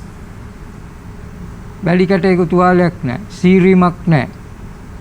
හැබැයි ජීවමාන සාක්ෂි තින්නවා ඒ අපිත් එක්ක ගිය හිතවතුන් කියන කොහොමද මේක වුනේ මෙහෙම වුනේ. ඒකක් විතරක් මම මේ කියන්නේ මොකද සාක්ෂි තිනවා. දෙවෙනි එක මම කියන්නම් මගේ පුතත් එක්ක දෙවෙනි පුතා ගම් වතුර කාලේ මම ඉන්නේ හොරන අඟුරු අතට පැත්තේනේ. දෙපැත්තේ මහා විල් දෙකක් නෙළුම් මල් පිපෙන ලොකු වලවල් දෙක. මේවා කියන්නේ මේ සත්‍යතාවයන් සාක්ෂියත් ඔප්පු කරන්න පුළුවන් මේ ජීව දැන් අපිට කියන්න පුළුවන්. අප සමහර දේවල් කියන්නේ නැහැ. මොකද නිකන් ඌරන් ඉස්සර අපි මුතු දාන්නේ. තේරුමක් නේ. ඌරන් ඉදිරියේ මුතු දාලා වැඩක් තියෙන අවශ්‍ය නැහැ. නමුත් දැන් අපි මේ ජීවමාන භාවය ඔප්පු කරන්න ඕන කෙනෙක්ට අප විතරක් නෙමෙයි. අප සමග සිටින ශිෂ්‍යයන්ට හැමෝටම නොදන්න බැරි අය හැලෙනවා. ඒක වෙනම කතාවක්. කොළු ගෙඩි කතාව නෙමෙයි. මේක හරියටම මේ අපිට හිමි අපේ මුතුන් මිත්තන් අපිට දුන්න හැල යෝග ශාස්ත්‍රයේ අනුව භාවනා කරනවා නම් ඕනෑම කෙනෙක්ට මේකේ ಜಾති ආගම් කුල මං කිව්වට එහෙම මුකුත් නැහැ. ඉතින් එදා ඒකෙදි අපි පයින් ගමන් කරනකොට මෙතෙන්ට විතර වතුර ප්‍රවාහය ගලනවා මෙහෙම දකුණු අත පැත්තට. දැන් මගේ දරුවෝ සහ ඒ ගම්වාසීන් බලන් ඉන්නවා ඇති අපි මේ සාකච්ඡා කරනකොට. ඒගොල්ලන්ට කියන්න පුළුවන් මේ මොකද්ද වුනේ මොකද? ඒ ගම් වතුර ලොකුවටම ආපු කාලයක්. මීට අවුරුදු 3ක් මගේ හිතේ වගේ කාල සීමාව තුළ. මගේ දෙවනියා එයා හරිම සත්වයන් සහ ශාක සහ චිත්‍රත් එක්ක ඉන්න කෙනෙක් දරුවෙක්. පොඩි කාලේ සතුන්ට ගස්වැල් වලට පුදුම දැනුත් එමයයි දැනුත් ගේ ඇතුළෙත් ලොකු වැලක් යවලා එක එක චිත්‍ර ඇඳලා ඔය මගේ විවිධ වැඩසටහන් කරන්නේ ගේ ඇතුළේ තමයි. ඔව්. එයා ඉතින් අඳිනවා ආයි මේව කරනවා ආයි පැලන. ඉතින් මෙයා ගහගෙන ගියා වැටුණා දෙපැත්ත. පොඩි මෙච්චර විතර මේ අර මේවා අතු කැල්ල ක්‍රිකට්ලක් අල්ලගෙන hina වෙවි ඉන්නවා. හැබැයි හිතා ගන්න බෑ දැන් මොකද කියන්නේ ඒක ගැඹුරුයි අර බලත් එක අඩි 30ක් 40ක් විතර ගහගෙන යනවා අනිවාර්යෙන්. ඉතිහාස කතාව තමයි එතනින් වැටුණු කෙනෙක් බේරිලා නැහැ. 5 දිනක් විතර මිය පරලෝ ගිහිල්ලා තියෙනවා. මම ගියා බලන් හිටියා. මම යාගේ ගියා. මම වතුරට පැන්නා. පනින්න කියලා ඊට පස්සේ මම වතුරේදී මට හඬක් ඇහෙනවා මේ දකුණු කකුල උස්සන්නේ කියලා. ඊට 15ක් විතර ඇති. දැන් මෙහෙම ගහගෙන යනවා. මම මේ කකුල උස්සනවා. එච්චරයි මතක. ඊට පස්සේ මතක මොකද එයාව ගොඩ ගන්න තව ගැහණු කෙනෙක් උත්සාහ කරා එයාවත් වැටුණා බලේ. 3 දෙනාම ඉන්නව පාරේ. ඒ ගැහණු කෙනෙක් තිනා වෙවි මට කතාලා මේ පැත්තට ගියා. මගේ දෙවුනි පුතා මේ පැත්තට යනවා. මම කල්පනා කරනවා කොහොමද උඩට ආවේ? මොකද්ද? ඊට පස්සේ ඉතින් මොකද්ද වුනේ කියලා අපි ඥානයන් වලදී දක්වනවා. නමුත් ඒක අපිට ප්‍රචාරය කරන්න බෑ. නමුත් ඒ සිදුවීම මුළු ගමක්ම දැක්කා. ඒ ගමේ ඔක්කොම අනුයපොයි කිව්වා මොකද ඒගොල්ලන්ට මොකුත් කරන්න දෙයක් නැහැ කියලා ඉතිහාසය දන්නු සාසිදුවීම දන්නු. ඒ වගේ විවිධ දේවල් වල අපි දිනපතා ඒ වගේ මම එකක් ඉතින් ඒ නිසා ඒ කියන්නේ අපේ තෝරගත්ත මිනිස්සුන්ට මේ ආධ්‍යාත්මික ගමනේ හරියාකාර යනවලු. ධම්මෝ බව රක්කති ධම්මච්චාරය.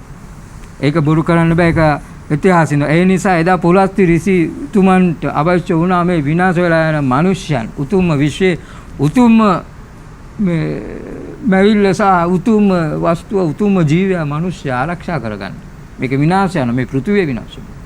ඒ නිසා තමයි අර කයිසකී ඒ ශක්තිය ඒ ධෛර්යය ඒ මේක තියාන මව් කුසයක් තෝරන්න ඕන උනා. හොඳට මතක තියාගන්න.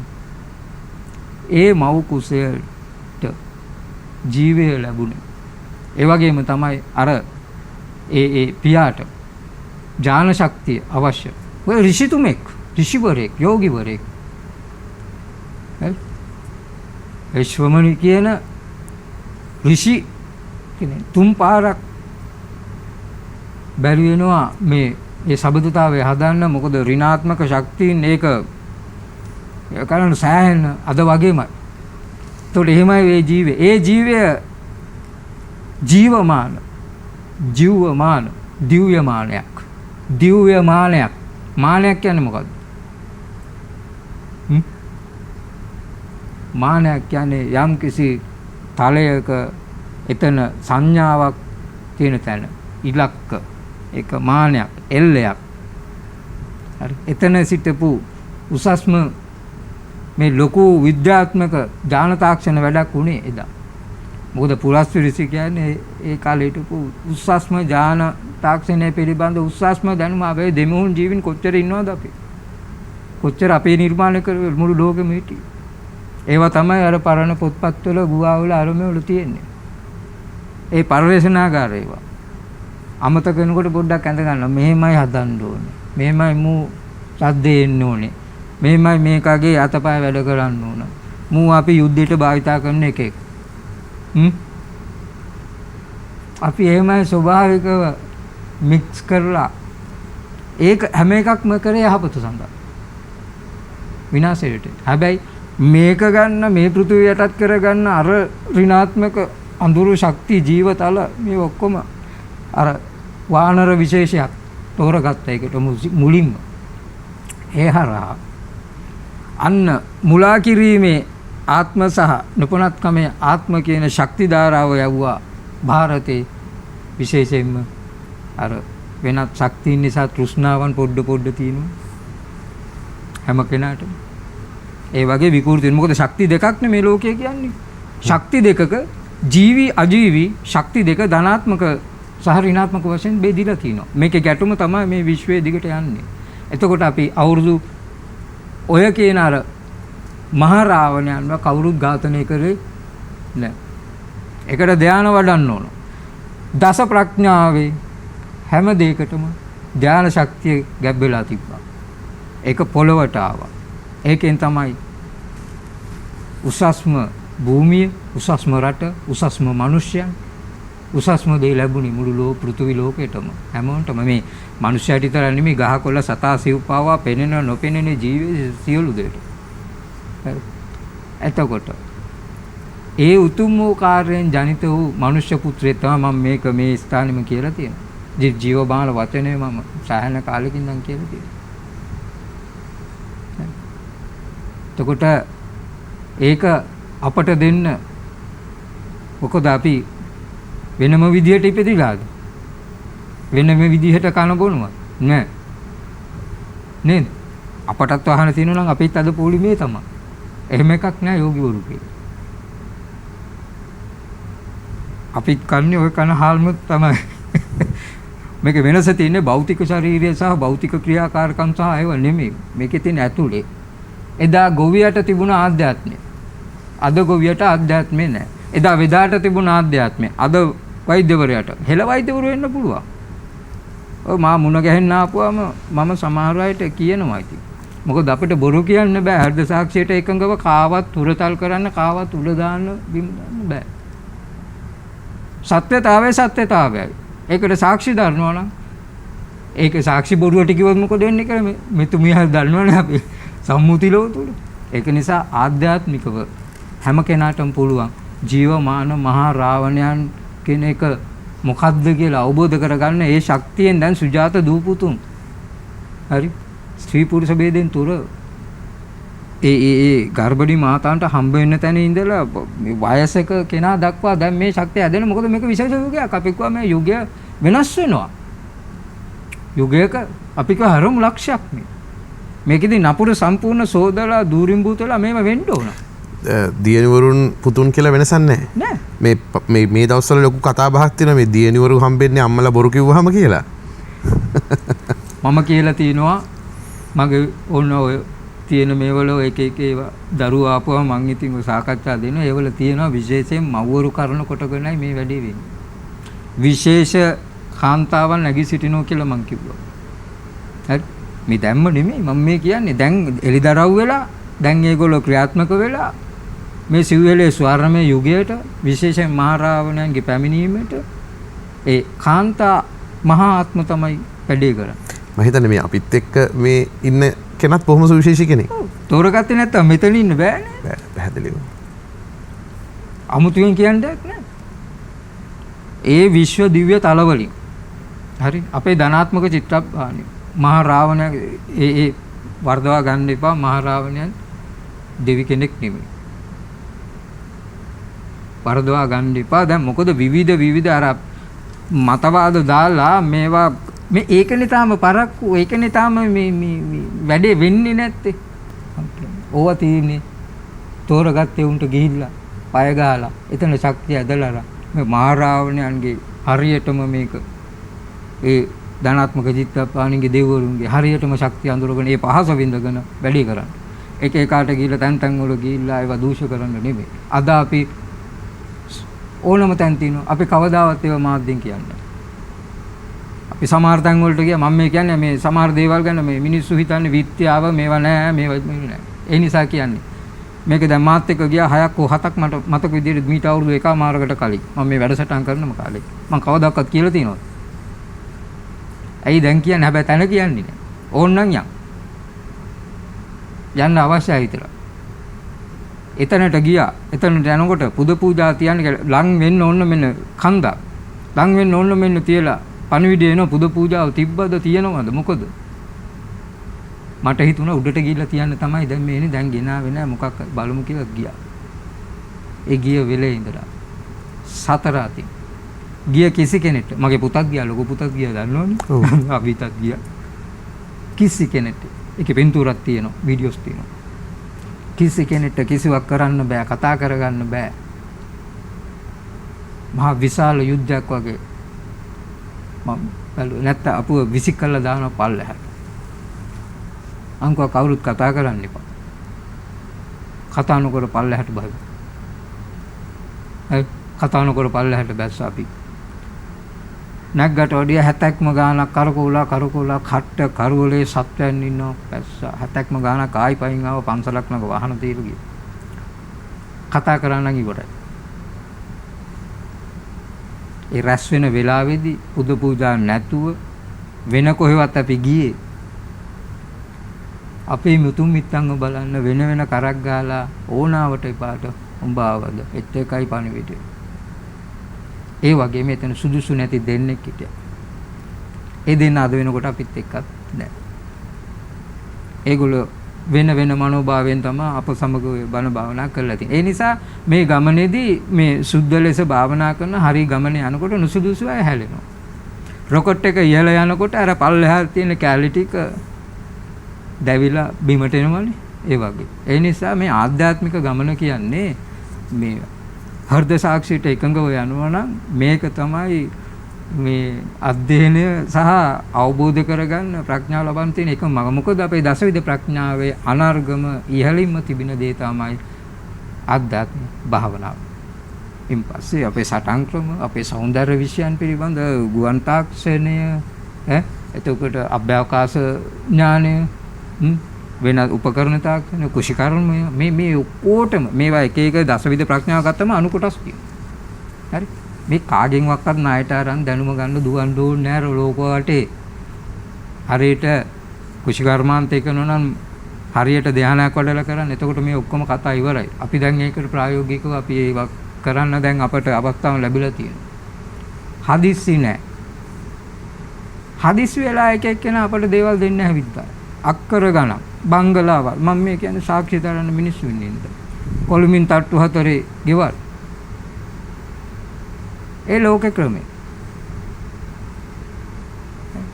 ඒවා නෙමෙයි. හැබැයි දැන් විවෘත වෙලා තිනු මං කව දැන් උදා වුණා මේ අවුරුදු දෙකේදී හරියට ආධ්‍යාත්මික වශයෙන් අපි ආධ්‍යාත්මික වශයෙන් නිකන් රැල්ලට ගසාගෙන යන විදියට නිකන් දේශපාලන ප්‍රොජෙක්ට් එකක් විදියට ව්‍යාපාරයක් මේක කරලා මම මේ වසවිස නැතිව රටවල් වලට යනවා හම්බ කර ගන්නවා මම ගයක් ගන්නවා මම වාහනයක් ගන්නවා බෑ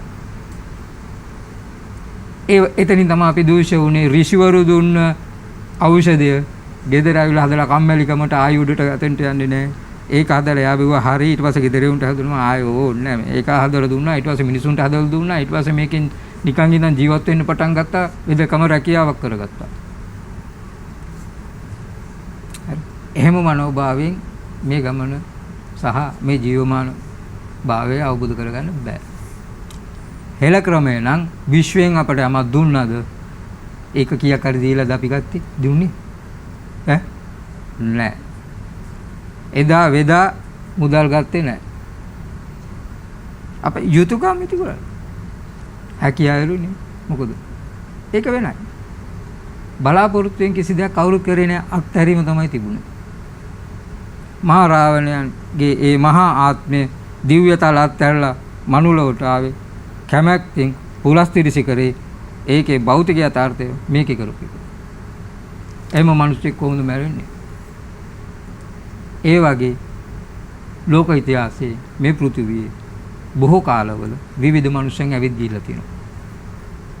ආධ්‍යාත්මිකව සහ ශාස්ත්‍රවරුන් විදිහට ආධ්‍යාත්මික විදිහට රජවරු විදිහට නිකම් විදිහට සාමාන්‍ය විදිහට ඇවිත් ගිහිල්ලා ලෝකයට යහපතක් සඳහා මහා අධ්‍යයන මහා අවබෝධ ගොඩක් මේ පෘථිවියේම තියලා නික්මිලා තියෙනවා නැවත එන්න පුළුවන්. විශේෂ යෝග ඍෂි යෝග දල්පු අයට ඒ අවශ්‍ය කාලෙට හැබැයි ඒකට මේ පොළොව සූදානම් වෙලා තියෙනවා මේ පොළොව සූදානම් නැත්තම් මේ පොළොවේ සූදානම් කරන ඇදලා ගන්න අර ඒ ඥානහිමි නැත්තම් පරම්පරාව ඥානහිමි විකෘති වෙලා නම් ඥාන මනස සහ ශරීරය වෙනස් වෙලා නම් ඒ එන්න බෑ අවුට වෙලක් දැන් මේ හැදෙන්නේ අපි මේ බීම සකස් වෙන්නේ මනස චිත්තාවේග ශක්තිය සකස් වෙන්න සහ මේ පොළව සකස් වෙන්න කියලා දෙමු නේද මම හිතන්නේ මේ නැවත පැහැදිලි කරන්න ඕනේ මේ පසුගිය වැඩසටහනත් අද වැඩසටහනත් සුවිශේෂීම මානයකට ඔබේ අපේ දැනුම සහ අපි තුල තිබෙන අපි නොදන්නා මේ ඉතිහාසය සහ වර්තමානය අනාගතය මේ තුන් ඈඳුතු කාරණා තුනම එකට ඒක රාශී කරන ජීවමාන මහ රාවණ ශක්තිය පිළිබඳව අපි කතා කරමින් ඉන්නේ. අපි යනවා විරාමයකට රැඳී සිටින්න ඉතා ඉක්මනින් දෙනවා යලි අවසන් වටේ. වසර 5000ක් පුරාවට මහ පොළව මත වැළලී ගිය ශ්‍රේෂ්ඨ ශිෂ්ටාචාරයක අභිමානනීය හෙළිදරව්ව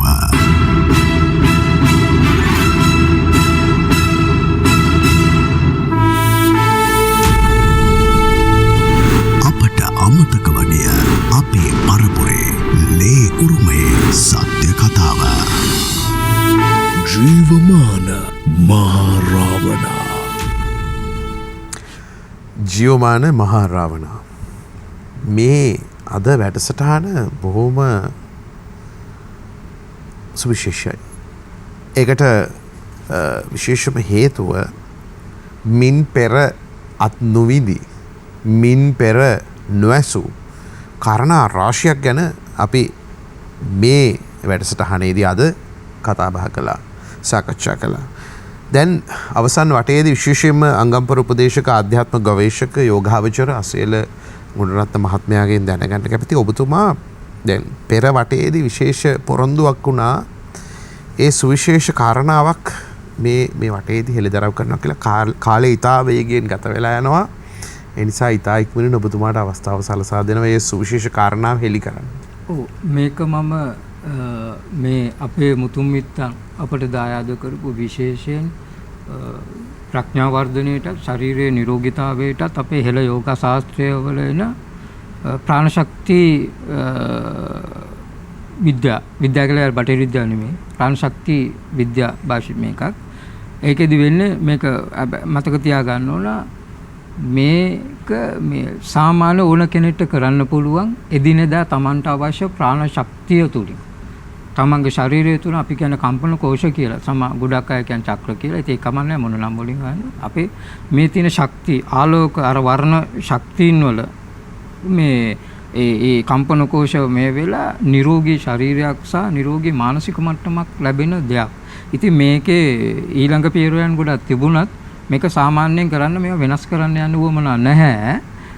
මේක සාමාන්‍යයෙන් දවසට අවශ්‍ය කරන. ඉතින් මේක කරා කියලා එක දිගටම මේකේ මේ නෑ. නමුත් අපට තියෙනවනේ විවිධනේ මානසික පීඩන තියෙනවා. එතකොට ආහාර පිළිබඳ ප්‍රශ්න තියෙනවා. මේවා වලදී මේ සාමාන්‍ය විදිහට අපට කිව හැකි නැතිනම් ගුරු උපදේශ ලැබෙන්නේ ඇත්තටම මේ පැමිණ ඔහුගේ ශාරීරික මනස අවබෝධ කරගෙන එහෙම තමයි. නමුත් මේක සාමාන්‍ය පොදුවේ අපි දැන් ගොඩාක් දේවල් ඉදිරියට එහෙම අපි කල්පනා කරලා තිනවා මේක දානයක් අත්හැරීමක්. මොකද මේ යුගයේ සිවිල ස්වර්ණමය යුගයට මේක අවශ්‍යයි කුඩා දරුවාගේ ඉඳන් මේ මොකද අපි දන්නවා දැන් මේවා නරඹන්නේ කැඳවීම ලැබපු සුද්ධ ඥාන හිමි ඒ වගේම මේ මහරාවණයන්ගේ ජීවමාන භාවයත් සපමිනීමක් ගැන විශ්වාස කරන අය නිසා.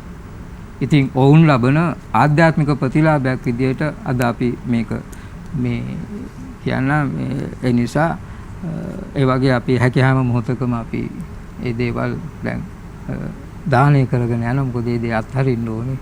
ඒ නිසා හොඳයි ඔබ සියලු දෙනා දන්නවා මේ දයත් වලදී අපි මේ අභ්‍යාස මේ විද්‍යාව ගන්න මෙහෙම මහපට ඇඟිලි දෙක මෙහෙම හොඳට තද අත් දෙකේ තද කරගෙන ඔබ මෙහෙම ඔබේ ධනිස් ළඟට මේ අත් දෙක තියලා ධනිස් ලබලා ඔබ දන්නවා ඔබ ආශ්වාස ප්‍රාශ්වාස කරනවා. නමුත් අප ඒ ගන්න ආශ්වාසයේ ප්‍රාශ්වාසයේ තුල ප්‍රාණ ශක්තිය කොහොම අපේ ඉන්ද්‍රියන්ට ඇතිද මදිද කියලාවත් අපි දන්නේ නැහැ. ඒ නිසා අපි මේ වෙලාව කරන්නේ අපි මේ ආශ්වාස ප්‍රාශ්වාස කරන ඒ ප්‍රාණය යම් කිසි සුළු වෙලාවක් මේ අමාරුවෙන් එහෙම ඉන්න එපා. දැන් අපිට මේ වෙලාවත් ටික වෙලාවක් ඉඳන් මම තප්පර 2-3ක් ඉඳලා පෙන්නන්න.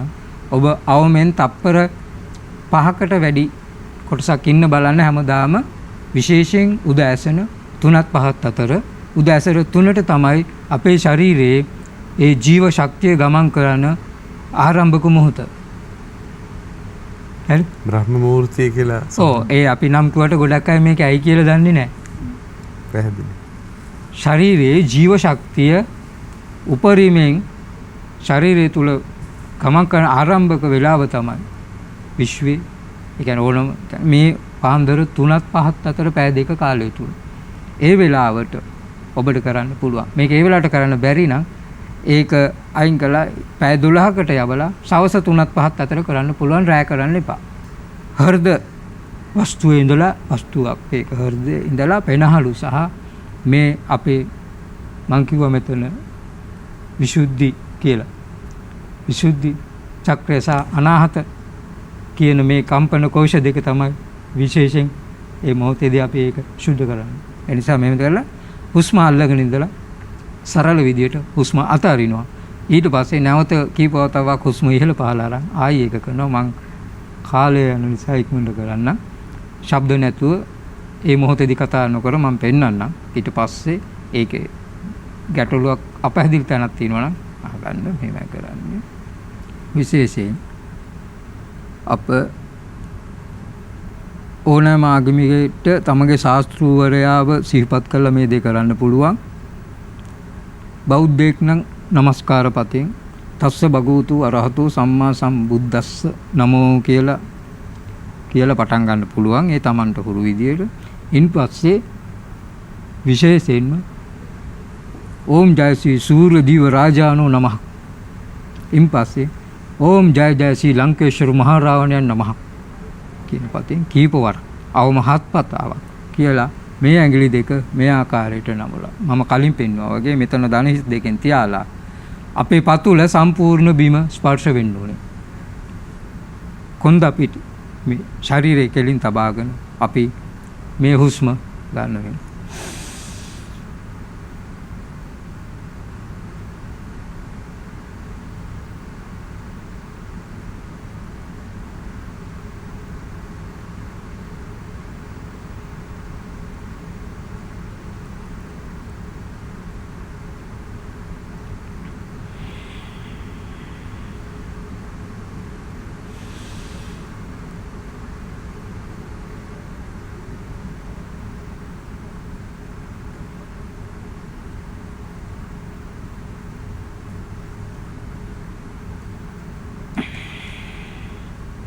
ඒ වගේ එක දිගට අපි 7ක් අරගෙන ඊට පස්සේ සාමාන්‍ය විදිහට හුස්ම ගන්නවා නැවත 7ක් කරනවා සාමාන්‍ය විදිහට හුස්ම ගන්නවා නැවත 7ක් ගන්නවා අර අපි කලින් ප්‍රකාශ කර විදිහට මහරාවණයන්ටත් සූර්ය දිව්‍ය රාජයන්ටත් අපගේ ශාස්ත්‍රවරයාටත් ඒ අපේ ගෞරවයේ নমස්කාරය පුද කරලා අභ්‍යාසය අවසන් කරනවා. හරිම වටිනා කාරණා රාශියක් වගේ විශේෂයෙන්ම ප්‍රායෝගිකව ඔබට අපිට අපේ ජීවිතයේ වටිනා කාරණා රාශියක් කියවුණා. ප්‍රායෝගිකව මේ කටයුතු කරන්න පුළුවන්කම තියෙනවා. දැන් අද රාත්‍රියේ නිින්දට ගිහිල්ලා උදෑසනින් මේ කාරණාව කරන්නත් පුළුවන්. ඒ නිසා මේ අපි කවියේ අහලා තියෙන්නේ අද ඊමරු පින් කරගන්නේ කුමටද කුසලට කම්මැලි වන්නේ. ඒ නිසා හෙටට තියන්නේ නැතුව තව හෝරා කීපයකින් අලුයම් කාලේ අවදි වෙලා මේ කටයුත්ත කරන්න පුළුවන්. නීතිඥ තාමරශ්‍රී වික්‍රමනායක මහත්මයාත් බොහෝ තොරතුරු තියාගෙන ඉන්නවා. ඊටාම කෙටි කාලයක් තුලදී මේ වැඩසටහන අවසන් කිරීම වෙනුවෙන් ඔබට පැහැදිලි කරන්න. ඔව් මම හිතන්නේ මේ ඊටාමත් වැදගත් අර භාවනා යෝගීව අපි මේ දේවල් කොහොමද අපේ ආධ්‍යාත්මය වැඩි දියුණු කරන්නේ කියන එක ගැන අපි සාකච්ඡා කරා කලින් වටේදීත් සහ මේ වටේදී දැන් භාවනා ක්‍රමයකුත් ඒ සඳහා ඉදිරිපත් කරා. ඉතින් මේ මම කැමති අපේ හෙළයන් ඇවිල්ලා අපි භෞතික දියුණුව වගේම අපි ආධ්‍යාත්මික ශක්තිය කියන එකත් ඉදිරියට වර්ධනය කරගත්ත අය. දැන් ඔබ බැලුවොත් අපිට මේ අපේ තිබුණු මේ සිව්හෙලේ හිටපු ඒ ජන කොටස් දැන් යක් කියන නම කොහොමද හැදුනේ කියන එක. මම හිතන්නේ කලින් වැඩසටහන මම එතනදී නැවතුණා යක් කියන නම හැදිලා තියෙන්නේ මේ අරිසෙන් අහුබුදු ශූරීන් භාෂාව පිළිබඳ ඉතාමත් ප්‍රගුණ කරපු කෙනෙක් නේ. ඔහු විශාරදයෙක් නේ. ඔහු දක්වලා තිනවා යක් යන මේ වදන සිව් අරුතකට මෙබසින ලැබේ නිසි නිදසුන මේ සිව් අරුත යක් නම් දෙන යහපත් අරුත දෙන යහයා බවට පැමිණෙන යා ගුණෙන් අගවන යක් නම ලබති මෙසුදන. ඔන්න අපි යක් කියලා අපිට ඒ කොටස අපේ ජන කොටස හඳුන්වපු විදිහ. යාපස් යපස් ගෙන අකන හුණු කර වන දන යායක් යක් නමින ගැනති කම්මල් වැඩට හුරුවන. කියන්නේ යකඩ කර්මත යකඩ අපි හොයාගෙන ඒවෙන් අපි කොහොමද මේ ලෝක ශිෂ්ටාචාරය ආරම්භ වෙනකොට අපි නිෂ්පාදනය කරේ. ඊට පස්සේ අපි රාවණ සමයේ ඉඳලා රාවණ රජුගේ සමයේ ඉඳලා විමාන තාක්ෂණය ගැන යානාවන් යතුරු අපි කියන්නේ මොනර යතුරු දණු මොනරය.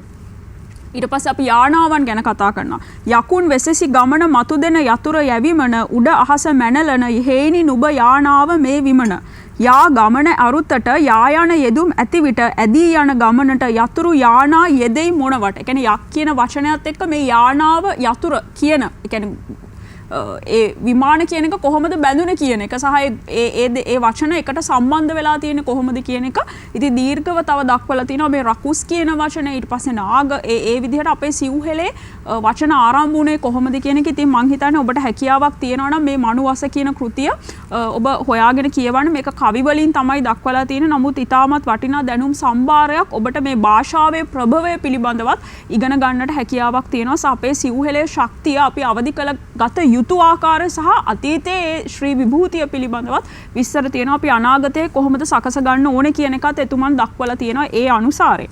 ඉතින් මම මුලින්ම අර සූර ශක්තිය ගැන කතා කරනකොට දැන් මම කිව්වා අර හිරුගල් දෙවල එතනින් මම පටන් ගත්තේ. මම කැමති වැඩසටහන අවසන් කරනකොටත් අර කොග්ගල පවත කෘතිය එහෙම දක්වලා තියෙන එහි හඳුනාගත් සෙල් ලිපියක් මේක ඇත්තටම අර දැන් මේ වෙනකොට මේ සෙල් ලිපිය විනාශ වෙලා ගිහිල්ලා තිනවා හිරිගල විනාශ වීමත් සමග.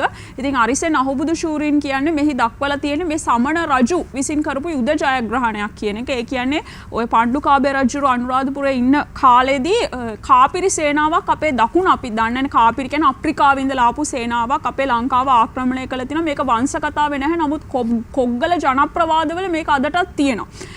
ඉතින් ඒ අවස්ථාවේදී මේ සමන රජු තමයි මේ කාපිරි සේනාව පරාජය කරලා මේ කොග්ගල ජනතාව ආරක්ෂා කරගෙන තියෙන පණ්ඩුකාභය යුගය දක්වා වූ ඉතිහාසයක්. ඉතින් ඒ අනුව තමයි පණ්ඩුකාභය රජු විසින් මේ සමන රජුව ප්‍රාදේශීය පාලකයා විදිහට නම් කළා. ඔහුට වෙනම ගම්වර ලබා දෙන්න සහ ඔහුගේ නම් කොටවල සෙල්ලිපි කරන්න ඔහුට අවසර දීලා ඒ දේවල් කරලා තියෙන. ඉතින් මේ සමන රජු කියන කෙනත් මේ රාවණ පරපුරේ ඉඳලාම මේ දකුණු ලක ඉතාමත් සුවිශේෂී මෙහෙවරක් කරපු කෙනෙක්. අර කොකාගේ ලාංඡනයත් සමග තියෙන රාජ්‍ය ලාංඡනයත් එක්ක මේ සෙල්ලිපි හැම එකක්ම ඔහු ගැන සඳහන් වෙන දේවල් හැටියට තමයි අරිසෙන් අහුබුදු ශූරීන් කියන්නේ. විද්‍යාය නටු සමන දියගත් සෙන් කියන එක. මෙහි අරුත විජාතිකයෝ නැසූහ. විජාතිකයෝ කියන්නේ අර ආපු කාපිරි සේනාව ගැන තමයි දක්වලා තියෙන්නේ. විද්‍යාය නමින් සැලකුවේ පඬුවබා සැමෙහි දකුණු වෙරළට ගොඩබට කාපිරි ජනයා කියන එක. කියන්නේ අපිට අප්‍රිකාවෙන් පවා අතීතයේ ආක්‍රමණ ඇවිත් තියනවා කියන එක. ඉතින් ඒ වගේම දැන් අර අපි භාවනා ක්‍රම ගැන කතා කරනකොට විශේෂයෙන්ම අර මම කලින් කියවනේ යంత్ర මන්ත්‍ර තන්ත්‍ර කියලා අපේ නාඩි අපේ ශරීරයේ දැන් අපි කුණ්ඩලනීය ශක්තිය එහෙම නැත්නම් අපි ප්‍රාණයාමය ඒ වගේ භාවනාවල එනකොට අපි සුෂුම්නාව ඉඳලා මේ නාඩි වලට තමයි අපි අවධානය යොමු කරන්නේ. අපේ ඉඩා නාඩිය සහ පිංගල කියන නාඩි කොහොමද ගමන් කරන්නේ සුසුම්නාව ඉඳලා දෙපසට මේ හැමදේම අපි අධ්‍යයනය කරන්න ඕනේ මේ භාවනාවල නිරත වෙන අවස්ථාවකදී. ඉතින් එතනදී අර යంత్ర මන්ත්‍ර තන්ත්‍ර කියන එකත් මේ දේවල් එක්ක අනුබද්ධව තමයි ඉදිරියට ඒ යෝගාවචරයන් විසින් ප්‍රගුණ කිරීම සිද්ධ කරන්නේ. ඉතින් මම කැමතියි මේ එක්තරා තවත් ඔය අපේ එකල ඔය තිබුණු ඔය ලිපි දැන් මම ප්‍රධාන ස්ථාන තුනක් කොග්ගල කලපුවේ ජලාශ්‍රිතව තියෙන ප්‍රධාන ස්ථාන තුනක් ගැන කොකා කෙටුගල ඊට පස්සේ කොටවානගල හරක්කඩි කෙටුගල එහෙම නැත්නම් යන්තරගල කියන ස්ථාන තුනක් ගැන මම හිතන්නේ කලින් වැඩසටහන මේ කලින් වටේදී මම කතා කළා. එහි සඳහන් වෙලා තියෙන බොහෝ අක්ෂර මේ අරිසෙන් අහුබුදු ශූරීන් රචනා කරපු ඉරහඳ නැගි රට කියන කෘතියෙන් මම මේ උපුටාගෙන තියෙනවා. ඉතින් ඔබට පේනවා ඇති මේවා ගොඩක් අපේ යంత్ర මන්ත්‍ර ශාස්ත්‍රයේ ලකුණු විදිහට අපේ වෙනමම මම හිතන්නේ එක වැඩසටහනකදී අපි කතා කළා මේ දේවල් යොදාගෙන තියෙනවා කියන එක. ඉතින් ඒ අනුව ඔබට දැන් දැක ගන්න හැකියාවක් තියෙනවා රාරෝ බල මේ මන්ත්‍රය දක්වලා තියෙන විදිහට රාරෝ බල මේනයි ඕම් හැටියට තමයි මේක දක්වලා තියෙන්නේ. යන්ත්‍ර පොත කියලා ඉපරණ යන්ත්‍ර පොතෙන් තමයි මේ යන්ත්‍රය කියන එක මේ ලකුණ ඔහු පුටාගෙන තියෙන්නේ. දැන් මං හිතන්නේ රාරෝ බල කියන එකෙන් මොකද්ද අදහස් කරන්නේ? මං හිතන්නේ ඔබ බැලුවොත් අපි දන්නවා රා කියන එක අපි කියන්නේ රාවණ සූර්ය ශක්තිය. එතකොට රෝ කියලා අපි හඳුන්වන්නේ මොකක්ද? මේ රාරෝ බල. ඉතින් මේ සඳහා ඔබට හොඳ කියවීමක් ලබා ගන්න පුළුවන්. ඒකත් මේ මනුවස කෘතියේම දක්වලා තියෙනවා. රායන අකුර මෙන්න මෙලෙසින් තමයි දක්වලා තියෙන්නේ. රා දෙවිඳුගේ අන රා අන නිසා යුද රණ පරසතු රන්ගේ වින කපති උන්හා මෑම මොහු බිම රණ. මේ රාවණ ශක්තිය කියන එක තමයි මේ රා කියන වචනේ මේ අර යන්ත්‍ර පොතේ තියෙන මේ රා කියන වචනේ සඳහන් කරලා තියෙන්නේ. ඉන්පස්සේ දක්වලා තියෙනවා මේ රෝ කියන වචනය. රා රෝ බල රෝ හිරු දෙවිඳු නම හෙළ දෑට වෙයි ගරු නම රෝ දෑ ලොවෙහි මෙම එකම දෑ වෙයි දරණ හිරු නම. ඒ කියන්නේ සූර්යයා හා සම්බන්ධ සුවිශේෂී දයක් තමයි මේ සිව් හෙළය කියන එක. සිව් හෙළයේ මේ සිව් හෙළයන් කියන එක තමයි එහි දක්වලා තියෙන්නේ. ඉතින් ඒ වගේම තමයි තවදුරටත් දක්වලා තියෙනවා රෝ දෑ නමින් හෙළ දෑ හැදින් වූ දන හෙළ හිරුපුත් බැවින් හෙළ රජුද රෝසොන් නමින් නම් කළ. රෝසොන් හැටියට තමයි කියන්නේ රජතුමාව නම් කළා තියෙන. ඉතින් ඔබ මේ මන්ත්‍රය ඔබට කියන්නේ මේක දැක ගන්න පුළුවන් ඉපරණ යන්ත්‍ර පොතකින් උපුටාගත් අරිසෙන් අහුබුදු ශූරීන්ගේ ඉරහඳ නැගි රට කියන කෘතිය. මම හිතන්නේ ඒ කෘතියත් මම ගෙනාවා. ඒක ඉතාමත් කුඩා විදිහට තමයි මේක තියෙන්නේ. ඒ නිසා තමයි මම මේ ඡායාරූපය ඔබට හොඳින්ම පෙන්වන්න. රාරෝ බල කියන වචනේ රා සහ රෝ කියන අරුතින් අපි ගත්තොත් ඒ දේවල් තමයි සඳහන් වෙලා තියෙන්නේ. ඉතින් මේ දේවල් බොහෝමයක් මම හිතන්නේ දැන් රාවණ ශක්තිය මතුවෙනවා කියන එක ගැන අපි කතා කරනවා නම් අපි මේ වැඩසටහනේදී මේ අභාවයට යමින් තියෙන දැනුම ගවේෂණය කළ යුතු කාලයක් දැන් යලිත් පැමිණිලා තියෙනවා කියන එක මම හිතන්නේ අපි හැමදෙනාම දන්නවා. ඉතින් අපි පුළුවන් තරම් අපි අභිමානවත් යලිත් නැගී සිටින්න අපි උත්සාහ කරමු. මේ රාවණයන්ගේ දසවිධ ඥානය සහ ඒ දසවිධ ඥානය තවත් අණු කොටස් රාශියකට බෙදිලා ගිහිල්ලා තියෙනවා. ඉතින් මේ සියලුම දැනුම ඒකරාශී කරගෙන අපි දැන් අද ගෙවන සමාජය අපි වඩාත්ම හොඳින්ම ජීවත් වෙන්න අපට හැකියාවක් ලැබෙයි කියලා මම හිතනවා. ඒ දේවල් අපි ප්‍රායෝගික තලෙන් ක්‍රියාත්මක කරොත් හුදෙක් මෙතනට ඇවිල්ලා කතා කරන්නේ නැතුව මේ රාවණීන්ගේ ශක්තිය, රාවණීන්ගේ දසවිධ ඥාණය මේ සමාජයේ අපි යථාර්ථවාදීව භාවිතා කරොත් කියන එක. ඉතින් මම අද වැඩසටහන එයත් සමගම අවසන් කරන්න කැමතියි. දැනුම් රාශියක් ඒක රාශී කරමින් වැඩසටහනට විශාල ශක්තියක් ගෙන ආපු නීතිඥ තාමරශ්‍රී වික්‍රමනායක මහත්මියට අපි බොහොමත්ම ස්තුතිවන්ත වෙනවා. නිදුක් නිරෝගී සුවය වගේම විශේෂයෙන්ම මෙවැනි තොරතුරු ගවේෂණය කරන්න ශක්තිය, ධෛර්යය, යෝධ බල, යෝධ වීරිය ලැබෙන්න කියලා ආයුෂ බොහෝ වේවා කියලා ප්‍රාර්ථනා කරනවා. ඒ වගේම මේ දිනවල විවිධ අපහසුතා, විවිධ අවහිරතා, විවිධ බාධක තියේදී සියලු බාධක පසෙකින් තියලා මේ වැඩසටහනට බොහෝ දුර බැහැර සිට පැමිණෙන අංගම්පොර උපදේශක, ආධ්‍යාත්ම ගවේෂක, යෝගාවචර අසේල ගුණරත්න මහත්මයාටත් නිදුක් නිරෝගී සුවය වගේම විශේෂයෙන්ම අනාගතය දකින්නට ඒ තොරතුරු, ඒ පණිවිඩ අපට ලබා දීමෙන් අපේ මුළු ජාතියම යහපත් කරන්නට එතුමන්ට ශක්තිය, ධෛර්යය, නිදුක් නිරෝගී චිරජීවනය වගේම යෝධ බල, යෝධ වීරිය ලැබේවා, ආයුෂ බොහෝ වේවා කියලා ආශිර්වාද කරනවා. වැඩසටහන නරඹන ඔබටත් ඔබේ ජීවිතයේ වෙනස්ම ආකාරයේ හැඟීමක් ඇති කරන වැඩසටහනක් බවට කිසිම සැකයක් නැහැ. මම හිතන්නේ එය අපේ ඇඟට, ශරීරයට දැනෙනවා. ඉතින් ඒ දැනෙන හැඟීමම ඊටාම ඉක්මනින් ක්‍රියාත්මක කරන්න ප්‍රමාද නොකර, ප්‍රමාද වී පසුතැවෙන්නට එපා. මේ තමයි හොඳම වෙලාව. කිසිවක් සිදු වී අවසන් නොමැත, සියල්ල සිදුවෙමින්ම පවතියේ නිසා ඔබට කළ හැකි දේ කරන්නට පසුබට නොවන්න. එහෙමනම් ඔබ සියලු දෙනාට සුවදායක රාත්‍රියක්.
ීමට ඉහත බටන එක ක්ලික් කර සියත TV සබස්ක්‍රයිබ් කරන්න.